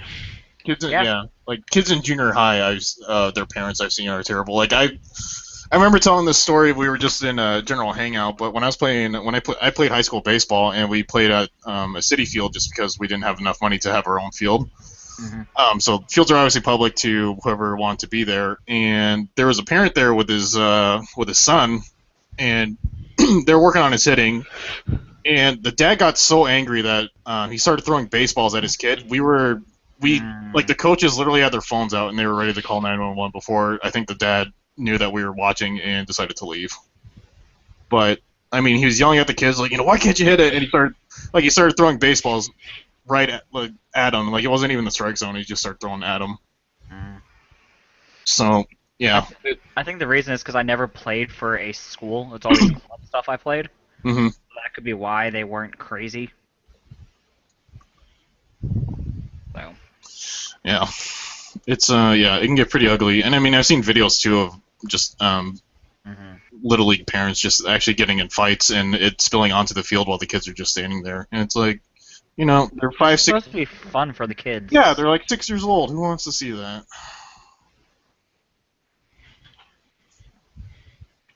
Well, on that note, sometimes the conversation flows in interesting directions. Yeah. Yeah. So. I lost my first bet this season. I'm very sad. You lost Yeah, what? I just saw Jordan's reply to you. Yeah, I I lost really, my I bet. really encourage Jordan. I'm gonna try to encourage Jordan to use my Photoshop that I made for Hulsa when we had our picture bet. No, it's gonna be a picture of Dustin Bufflin, I think. Oh, Wait, are you shipping him anything? No, my it's a profile pic change. Oh, okay. those are Yeah, so I, tame. I mistakenly before I knew that Kuzi lives in Edmonton, I had made it a point not to make a bet with any Canadian fans just because I didn't want to deal with shipping. And then I made a bet with him, and then I found out he lived in Edmonton, even though he was a New Jersey fan. And it cost me so much more to ship something to Canada than the actual cost of the shot glass. I was Why like, don't you buy from like Amazon CA? I tried to go through that in the NHL store, and it was still, I don't know. I couldn't find anything cheaper, like as far as shipping goes. Mm. Learn the internet, Dave. Yeah, seriously. I'm sorry. Anyway, um, Oh, but I like the picture of Marion Hossa with a puppy. I don't know what that has to do with anything that we were just talking about. That's what my profile picture was. Oh, it's okay. And now it's Dustin Bufflin's face. You know, Ari, one of these days I'm gonna win a bet against you. I'm gonna say, okay, so here's a question for you guys, because Bufflin has had a big week. He's getting some Norris Trophy talk. I don't think that, but I don't think so. I don't think that, but I think he's gonna get some votes. He's not. I'm not a fan of his. I was gonna keep my mouth shut. no, I'm saying this because he's had some ridiculous hits this last week. Is he the most intimidating hitter in hockey right now? Yeah. He's No. very up there. The thing about Bufflin though is that his hits are clean, so I would be more worried about getting hit by like Matt Cook. Dustin Brown. To be honest. But Dustin Brown hits a lot of people, more than Bufflin. So for Dustin Brown, it's a matter of percentages. Mm. How many people? Okay, let's be realistic here. Hurdle, Pominville. Who else has Dustin Brown ever hurt? I know who he's attempted to hurt. That's who? Was Jaden Schwartz. He threw an elbow right at his head. Okay, I'll give you that. But he never. I feel like he never intended to hurt Hurdle or Pominville, but he hurt them anyway because of the way he hit them. If you're talking Jaden Schwartz, then that's one. So Dustin Brown, you're saying is reckless, is what you're saying. Matt Cook, also reckless. Mm-hmm. I would say Zach Ronaldo's fairly reckless with his hits sometimes. yes. Okay, I strongly dislike the guy, but I will give credit. Taylor Hall used to be a really reckless player. He had a knee-on-knee hit in someone in Colorado a couple years ago, and has really pulled it together. He had a really bad one on the Clutterbuck too, and it's still I still don't get how he didn't get a suspension for that because it was very blatant. Yeah, so I just think he deserves some credit for, I don't want to say cleaning up his game, because he wasn't dirty, he was just kind of reckless, but pulling it together. Mm-hmm. Man, I hope the Department of Player Safety suspends Carcilla.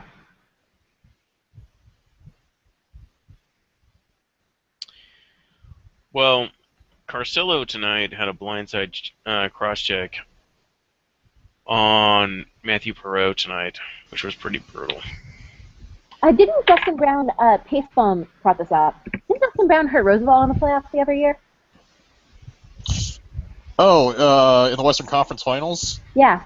I personally thought that No. I thought that hit was clean. Against Phoenix? I don't remember this. I'd say it's close to borderline, but I thought it was thigh on thigh. He was never hurt.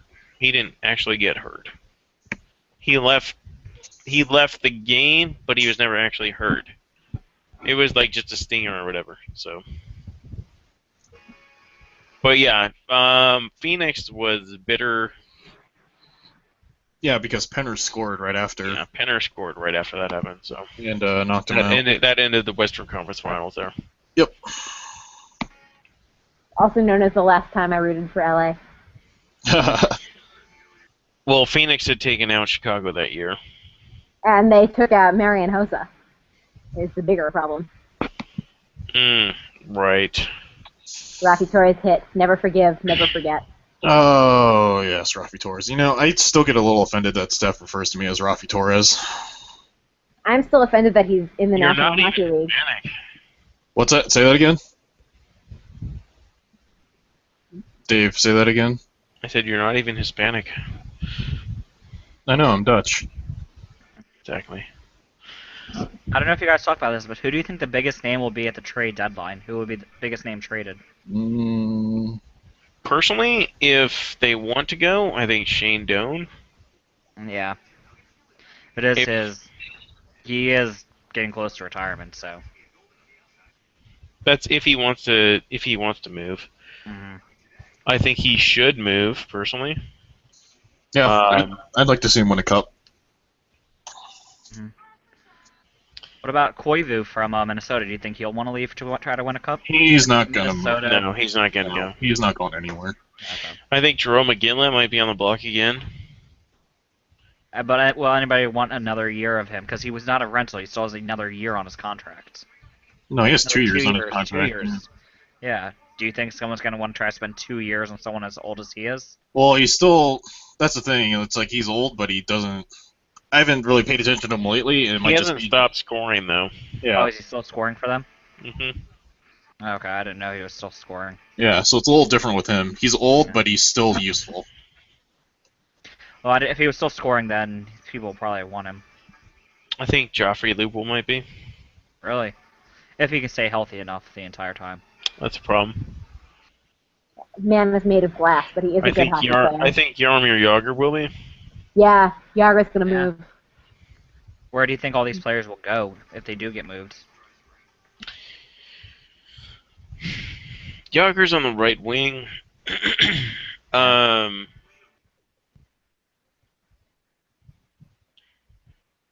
depends who can take his salary, obviously. What is his salary right now? I think that currently Anaheim could afford somebody. I think Nashville could still afford somebody.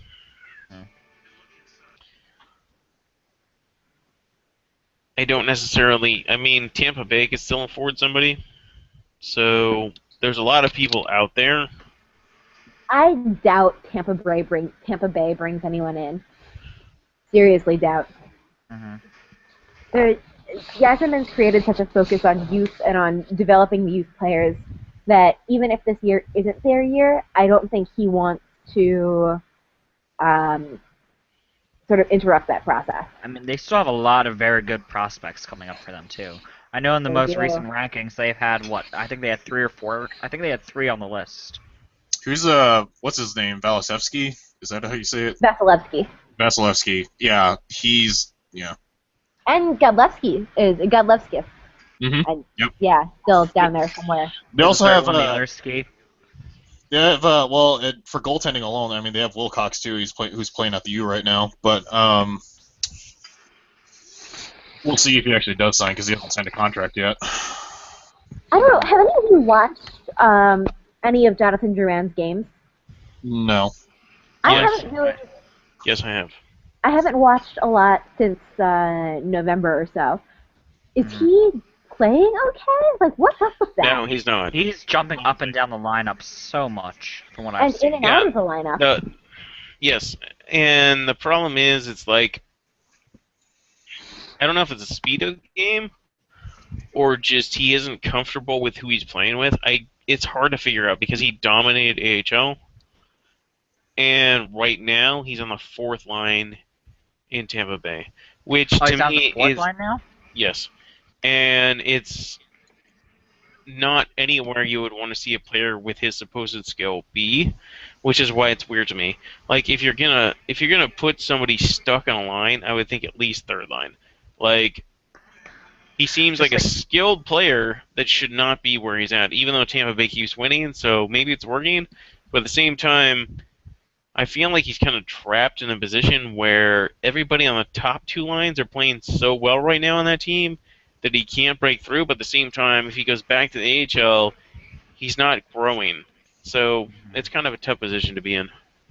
I know with him, a couple games ago, he was on the top line with Stamkos and I forget who else they had on that line. I don't. Callahan. I don't. Callahan. Yeah, I don't know about that because. No, he was against the game against us. He was on the top line. But who is the center then? Because It was Stamkos was center at the time.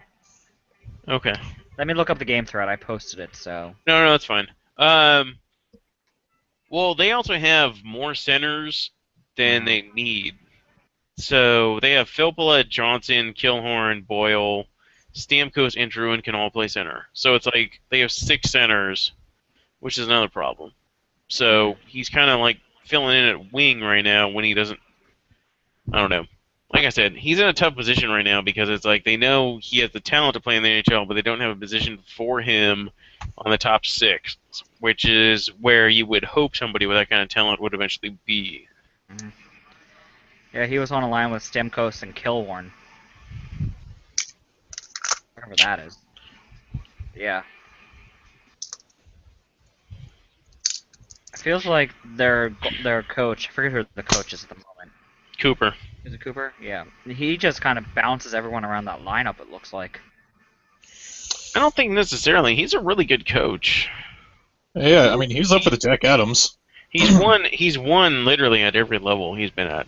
He should have won the Jack Adams last year. I agree. Well, actually, Mike Babcock should have won the Jack Adams last year. Well, he deserves a lot more, he deserves it to be in the running every year, basically, with how he does with his teams. He's amazing. This is a good time to remind everyone that Tampa Bay took Jonathan Drouin over Seth Jones. Question mark, question mark, question mark. I mean, it's early, but we'll see. Yeah, I was gonna say we'll see. I really liked Jonathan Drouin's game in the Quebec Major Juniors. I watched a couple of his games purely because it was fun. I'm not someone who watches minor league hockey. I'll be disappointed if he can't recreate that magic. So we'll see. If he has a bad rookie year and then figures it out, then that's totally fine. Lots of people do. Here's the thing. Here's the thing is, they didn't know last season. I'm gonna give Tampa Bay a little bit of credit for picking him there instead of Seth Jones because Tyler Johnson was undrafted. Alex Kilhorn was not supposed to be the player he's been this season. So in their defense, they didn't know that they were going to have a couple centers that are producing as well as they are now. Mm-hmm. And also, when they drafted him, they also didn't know they were eventually going to get Brian Boyle. So they got all 3 of those guys that have worked out for them down the middle. So originally, last season, when they drafted him, they had Steven Stamkos at center and Valtteri Filppula at center. And then they had 2 question marks on their 3rd and 4th line. So when you look at it from when they drafted him, then yes, I can see why they did it. Because they already had Strawman, and they had Garrison, and they had Victor Hedman on defense. They were like, all right, our defensive core is getting better. And they brought in Ben Bishop, so I get why they did. They picked the player that they thought had more upside. They didn't have a Strawman when they got Drouin. Strawman came this off season. I apologize then. Yeah.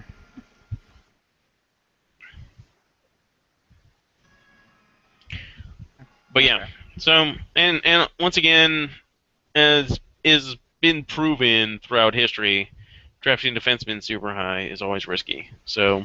Oh yeah, they take a lot of time to develop. I don't think But on Seth the other Jones. I don't hand- think Seth Jones could have fallen into a better place though. Yeah. Everyone got filled out. He He has spent a a lot year of under people. Barry Trotz with Shea Weber. Mhm. It's like you can't learn from better people. Mhm.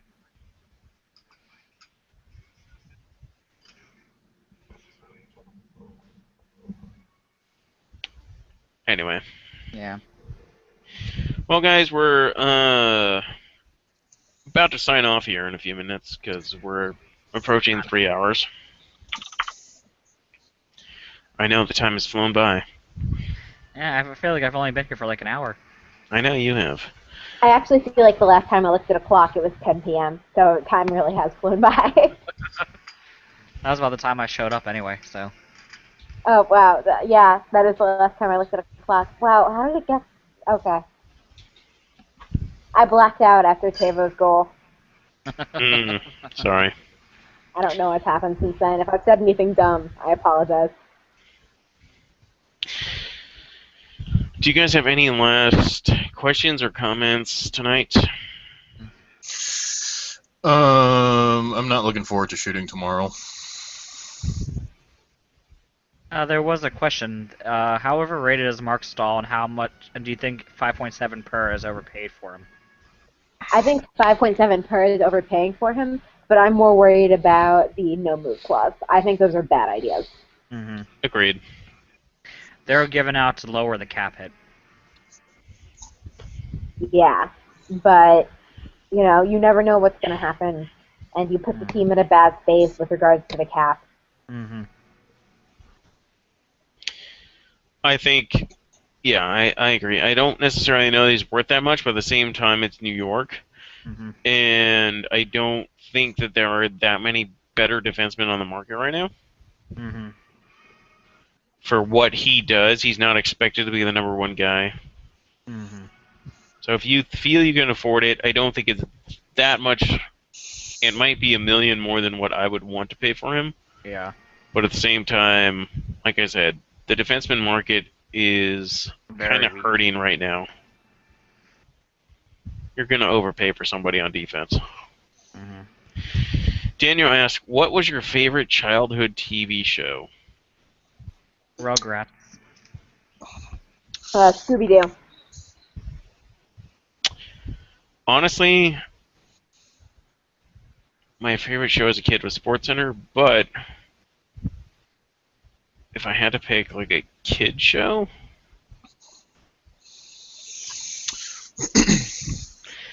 I guess Tailspin. I've never even heard of that. Never What? What? Dave Ball and I both have no idea what you're talking about. Heard. We're young. Whoa, so whoa, in whoa, our whoa. defense, Have you heard of Chippendale's Rescue Rangers? No. I've heard of that. What? Oh my, Ari. Oh my god. Ari. I haven't watched it, but I've heard I'm of it. not that much older than you to where you shouldn't have heard of Chippendale's Rescue Rangers. Never heard of it. Oh my god. Have you heard Ari. of DuckTales? I've heard of Yes, that. but I've never seen it. Okay. Mm. But you've So heard of it. back Is when I was DuckTales the one that was back when I was Christian, a or is that kid, Veggie okay, Tale? no, here's how it went. Back when I was a kid, there was 4 shows in the afternoon. There was DuckTales, which was like Scrooge McDuck and Huey, Dewey, and Louie, and blah blah blah.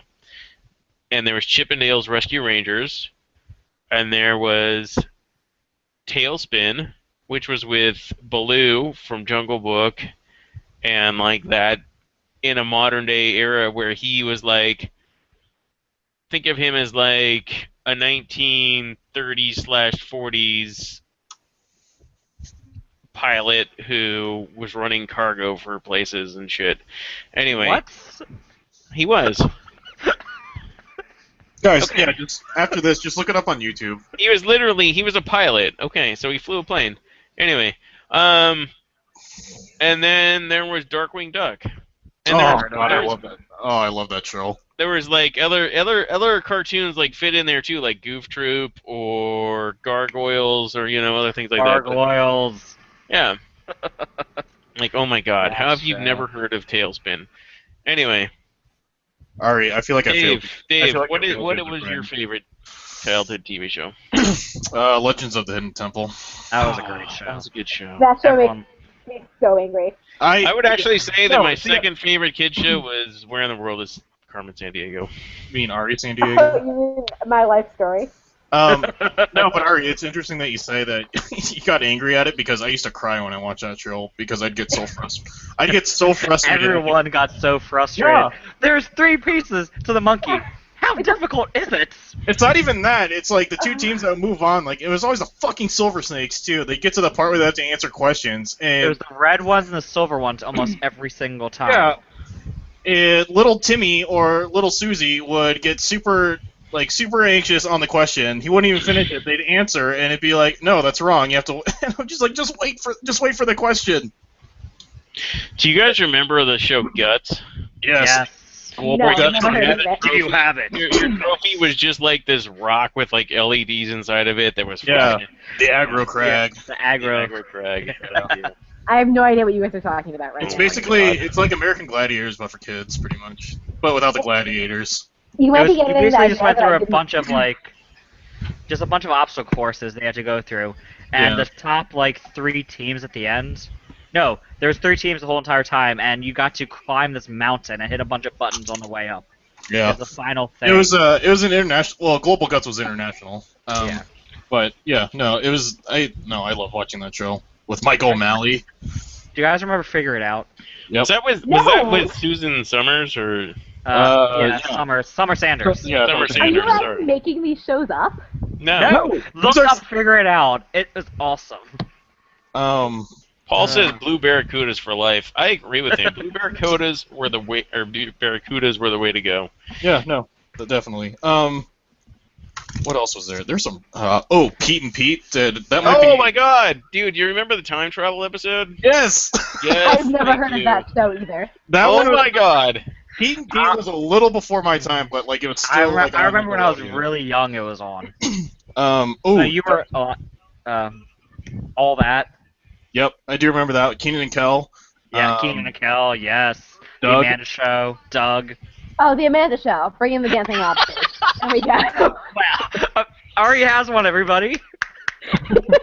It only took us 10 shows. The one Bring thing in I dancing lobsters. I remember that. The one thing that I will always remember from Keenan and Kel is orange soda and Coolio in the intro. I would laugh, but I have no idea what you're talking about. And then, That was amazing. well, okay, Ari, did you ever see Good Burger, the movie? No. Good. Oh, okay. Never Oh my I know God, a Good Ari. Burger, Home of the Good Burger, but I've never I'm pretty seen sure that's on Netflix right now, actually. I don't think it is anymore, but okay, Good Burger was a spin-off from Keenan and Kel.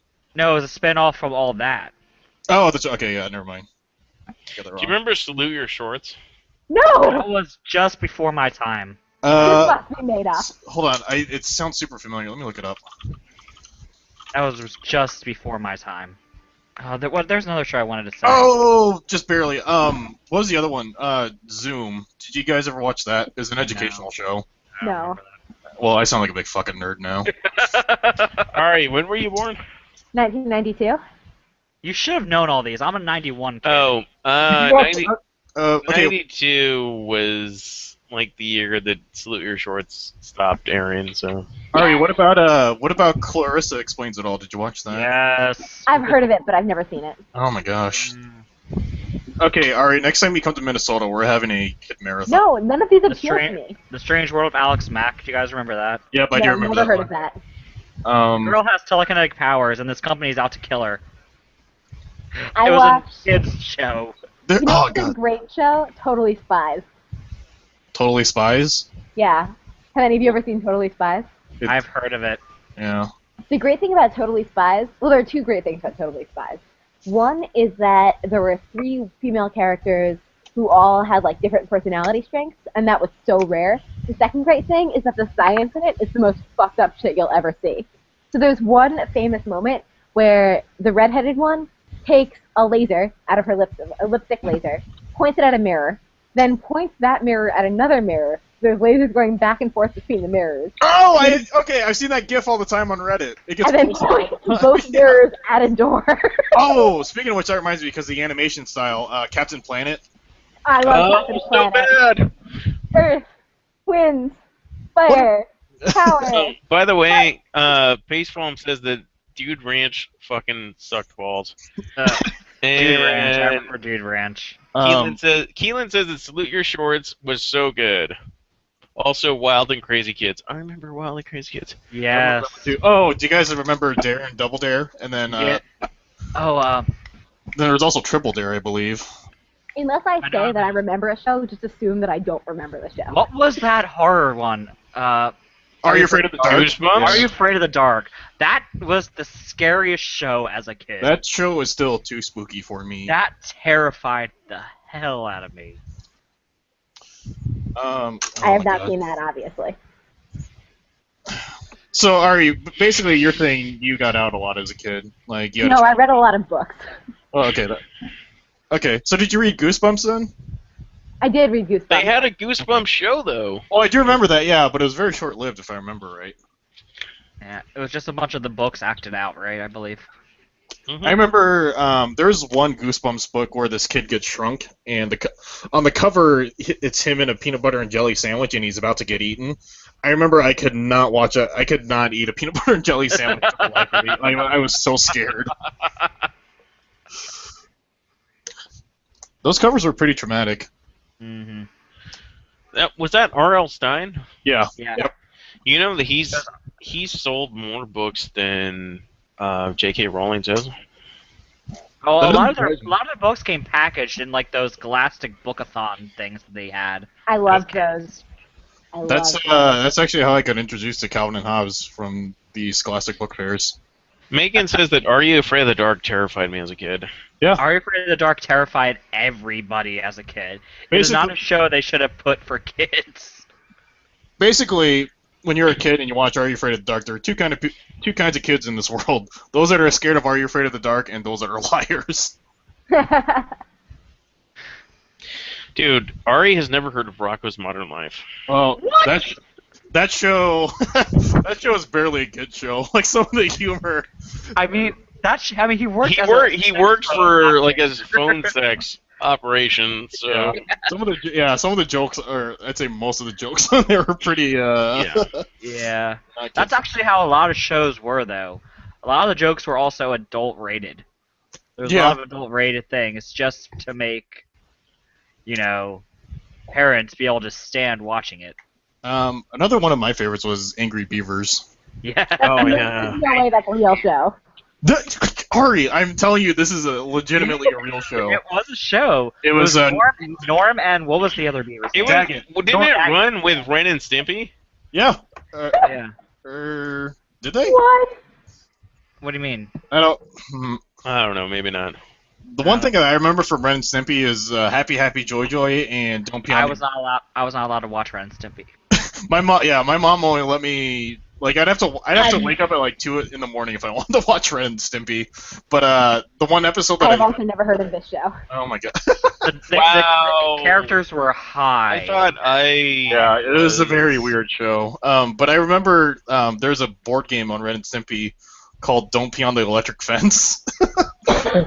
And I guess that somehow they just got sent to hell.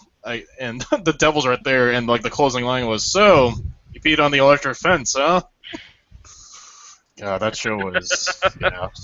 What other shows were there to remember? God, now I just want to watch Figure It Out because I love that show.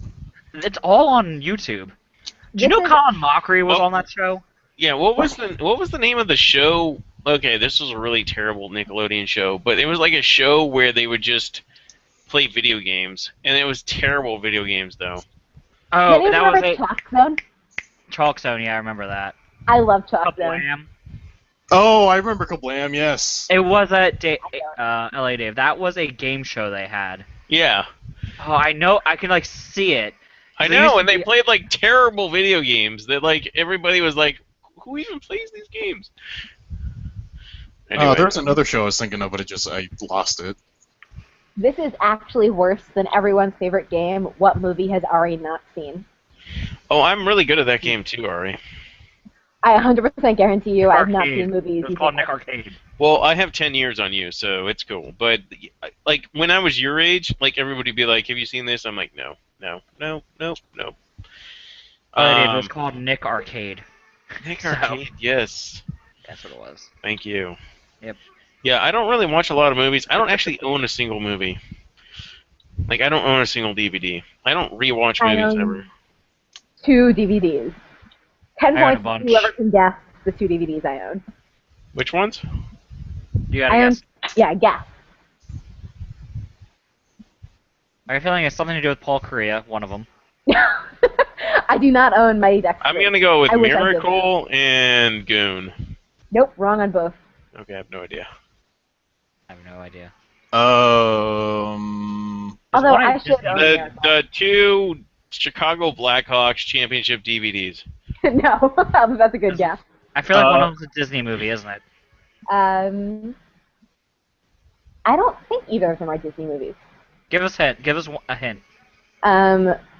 One is everyone's favorite movie, and one, The Mean Girls. no. But it is just as quotable as Mean Girls. Monty Python and the Holy Grail. No, closer Dumb though. and Dumber. No. What's Okay, just tell us. Mean Girls? Okay, I'll tell you the one that I'm not having you guess at. I own Inglourious Bastards, which is like Okay. Jewish revenge porn. The other one, though, you guys will get this. Someone will get it. But Give us a hint, because otherwise, just tell us. it's the most quotable movie of all time. And Star Wars. no, although that's a good answer. But it's based on a book. Based on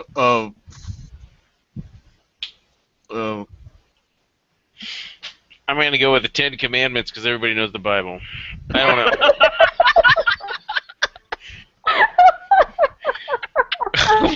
How, like, your clues are terrible. She's Jewish.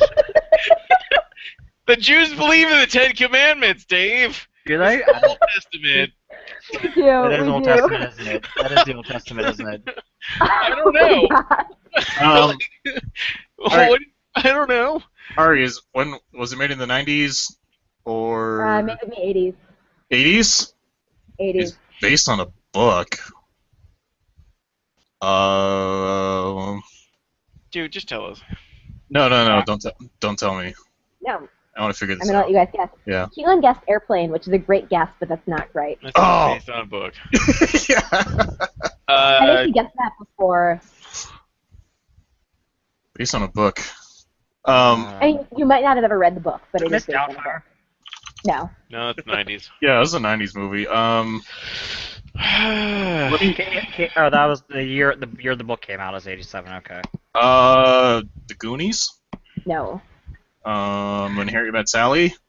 No. That's 90s Fast as Time. well. No, it isn't. Captain It's Tiger, 89. Hidden Dragon. No, although I do love that 2000. movie. Ari, just tell us. Raging Bull. No. Someone's gonna get it. If not you guys, someone's gonna get it. Footloose. No. You guys have gone way off track. Say Anything. No. Do you want me Die to give you the exact year it came out? Yes, Sure. 1987. 87. Ooh. Yeah. Ferris Bueller's Day Off. No, although that's much closer. Pretty in 16 Pink. Candles. No, that's No. 84. Pretty in Pink. No. How the fuck do you know that came out in 1984? Shut up, Dave. Back to wait, Ari, Dirty Dancing. The Princess Bride. Yes. Okay. Okay. Fuck Wait, yeah. No one's got it. You know, to be fair, I thought Dirty Dancing was a pretty good guess, but you know. Okay, The Princess Have any Bride of you is seen The pretty Princess Bride? quotable. I've seen it. I've just actually recently saw it. I've seen it 29 times. I always said, We never played it at any of the schools I went to, and I just saw like a week or two ago. what was the Anne Hathaway movie where she was a princess? Enchanted. Princess Bride. Princess Oh, that Bride. one too. Oh no, sorry, the Princess Diaries. Okay, I always got that and Princess Bride confused. Wasn't she like? Oh, it was Ella Enchanted. I was thinking of. She became a princess in that or something. Yeah. Well, all right. Things I remember. The Princess Bride. I've seen that movie once, and that was good enough for me. I mean, the Princess Diaries or Princess Bride. Princess Bride. 29 I've seen it good once movie. like 2 weeks ago. Inconceivable. Exactly. See, the most quotable movie of all time. Never watch it with me though, because I will not shut up through the whole fucking movie. Oh no, I'm the same way with Wayne's World. which I've never seen. Oh my. Oh. I've seen parts of it. Oh my God. Go on Netflix, please. Is it even on Netflix? Yes. Yes, it's on Netflix. It is. And Wayne's World too, but definitely Wayne's World. You should watch. Ari, next time you come to Minnesota, we're gonna watch Wayne's World, please. No, we're not. Why not? Why would I want to watch that? Because Because it's funny. it's made by a Canadian who loves hockey. If I wanted to watch that, I would just go watch Bone Cop, Bad Cop, which is a great movie. Oh my God. Okay, this is Mike Myers in his prime, though. You have to understand. I don't like Mike Myers. Oh, never mind then. Okay, but what Mike Myers movies have you seen that you didn't like? If you say Austin Powers, it's completely different. Yeah, that's what I was gonna say. I was assuming you were gonna say Austin Powers. So. I actually kind of like Austin Powers. It was not terrible. What? So why do you Although I not only like Go Mike into Myers? the movie thinking it's gonna be terrible, basically, with those films. That's probably true. The Love Guru was terrible. Yes, we know. Yeah, that's a Mike Myers movie. Yeah, Wayne's I World's know. on a different level, though. This is what I'm saying. Wayne's World is like when he was still on SNL and he was good. Like, It's not the like raunchy comedy type thing. I guess. have you ever seen So I Married an Axe Murderer? No. Yeah, I would watch Wayne's World and that, and those are probably his two best films. It's just like looking at the summary for Wayne's World, what about that is supposed to appeal to like me as a person? Kinda I don't know. Like, have you ever watched Dumb and Dumber and thought, you know what? I really want to watch two idiots. No, I watched Dumb and Dumber and was like, why am I wasting my time with this? It feels like when I watched Elf. Yeah, I didn't like that movie either. I'm not a fan of Elf. I do not see the appeal of it. I don't either, actually, on that one. But Dumb and Dumber, I think, is hilarious. Oh, Wayne's World was actually Michael Myers' first film ever. Yeah. Mm-hmm. Yeah, it's because they were so successful on SNL.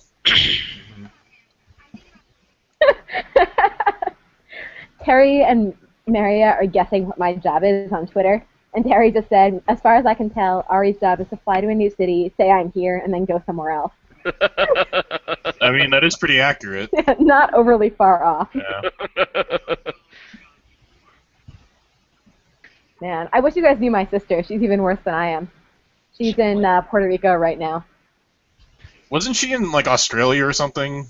No, Not she's that going long to ago. Australia. Although she's going to be in Germany next month, which is cool. Oh, I'm so jealous.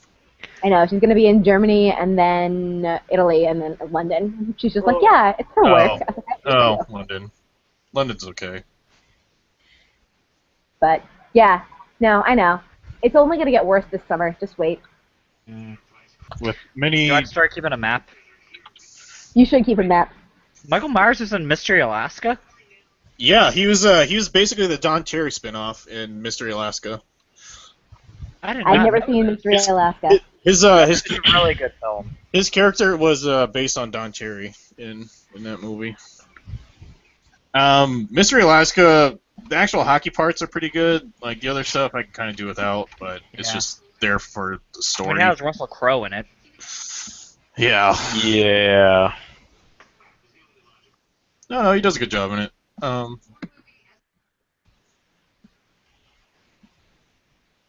That was a great question. I don't remember who asked it. That definitely got us talking. But we were about to sign off, 20 minutes ago.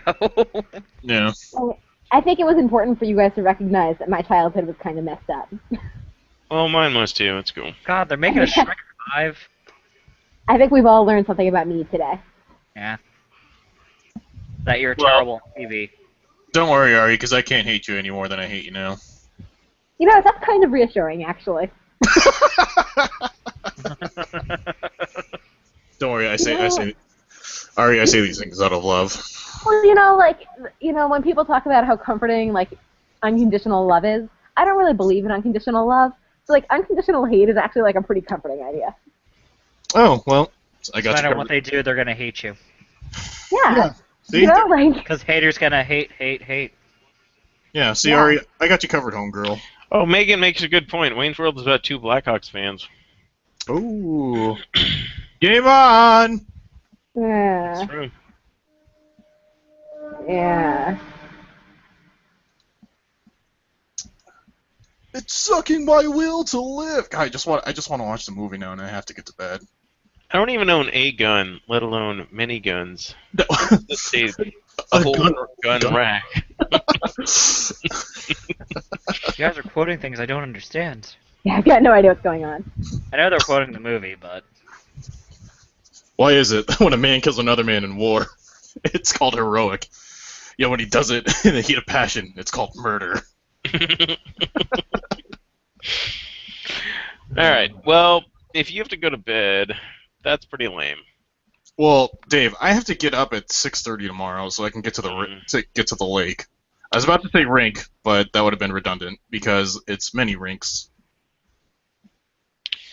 Well, I am going to sign off along with the rest of you. For those of you listening, I appreciate it. I have been Dave Gove. Along with me has been Dave Birding. Ari joined us late. And Dave Ball joined us later. Don't forget, Dave Gove supports eugenics. Dave Gove wants me dead. Yeah, literally dead. I hate Ari, but I don't hate her enough that I want her dead. Jeez. I have never said that.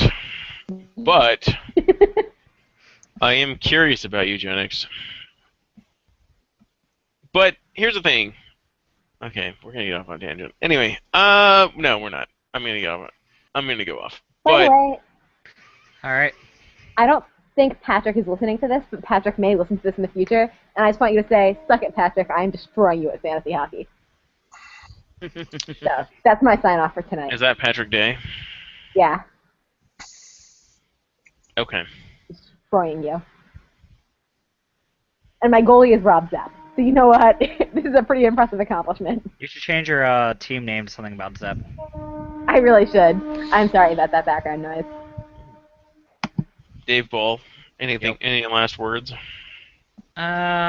Praise the Zep. That's all I got. Dave Birding. I'm hoping for sunshine tomorrow. And I am hoping that the Kings don't boo Rob Blake tomorrow. So, you guys all have a good night. I love you all. I don't. Have a safe I weekend. tolerate everybody. No, you don't. Get a cab if you're drinking. Bye, Aw. everybody.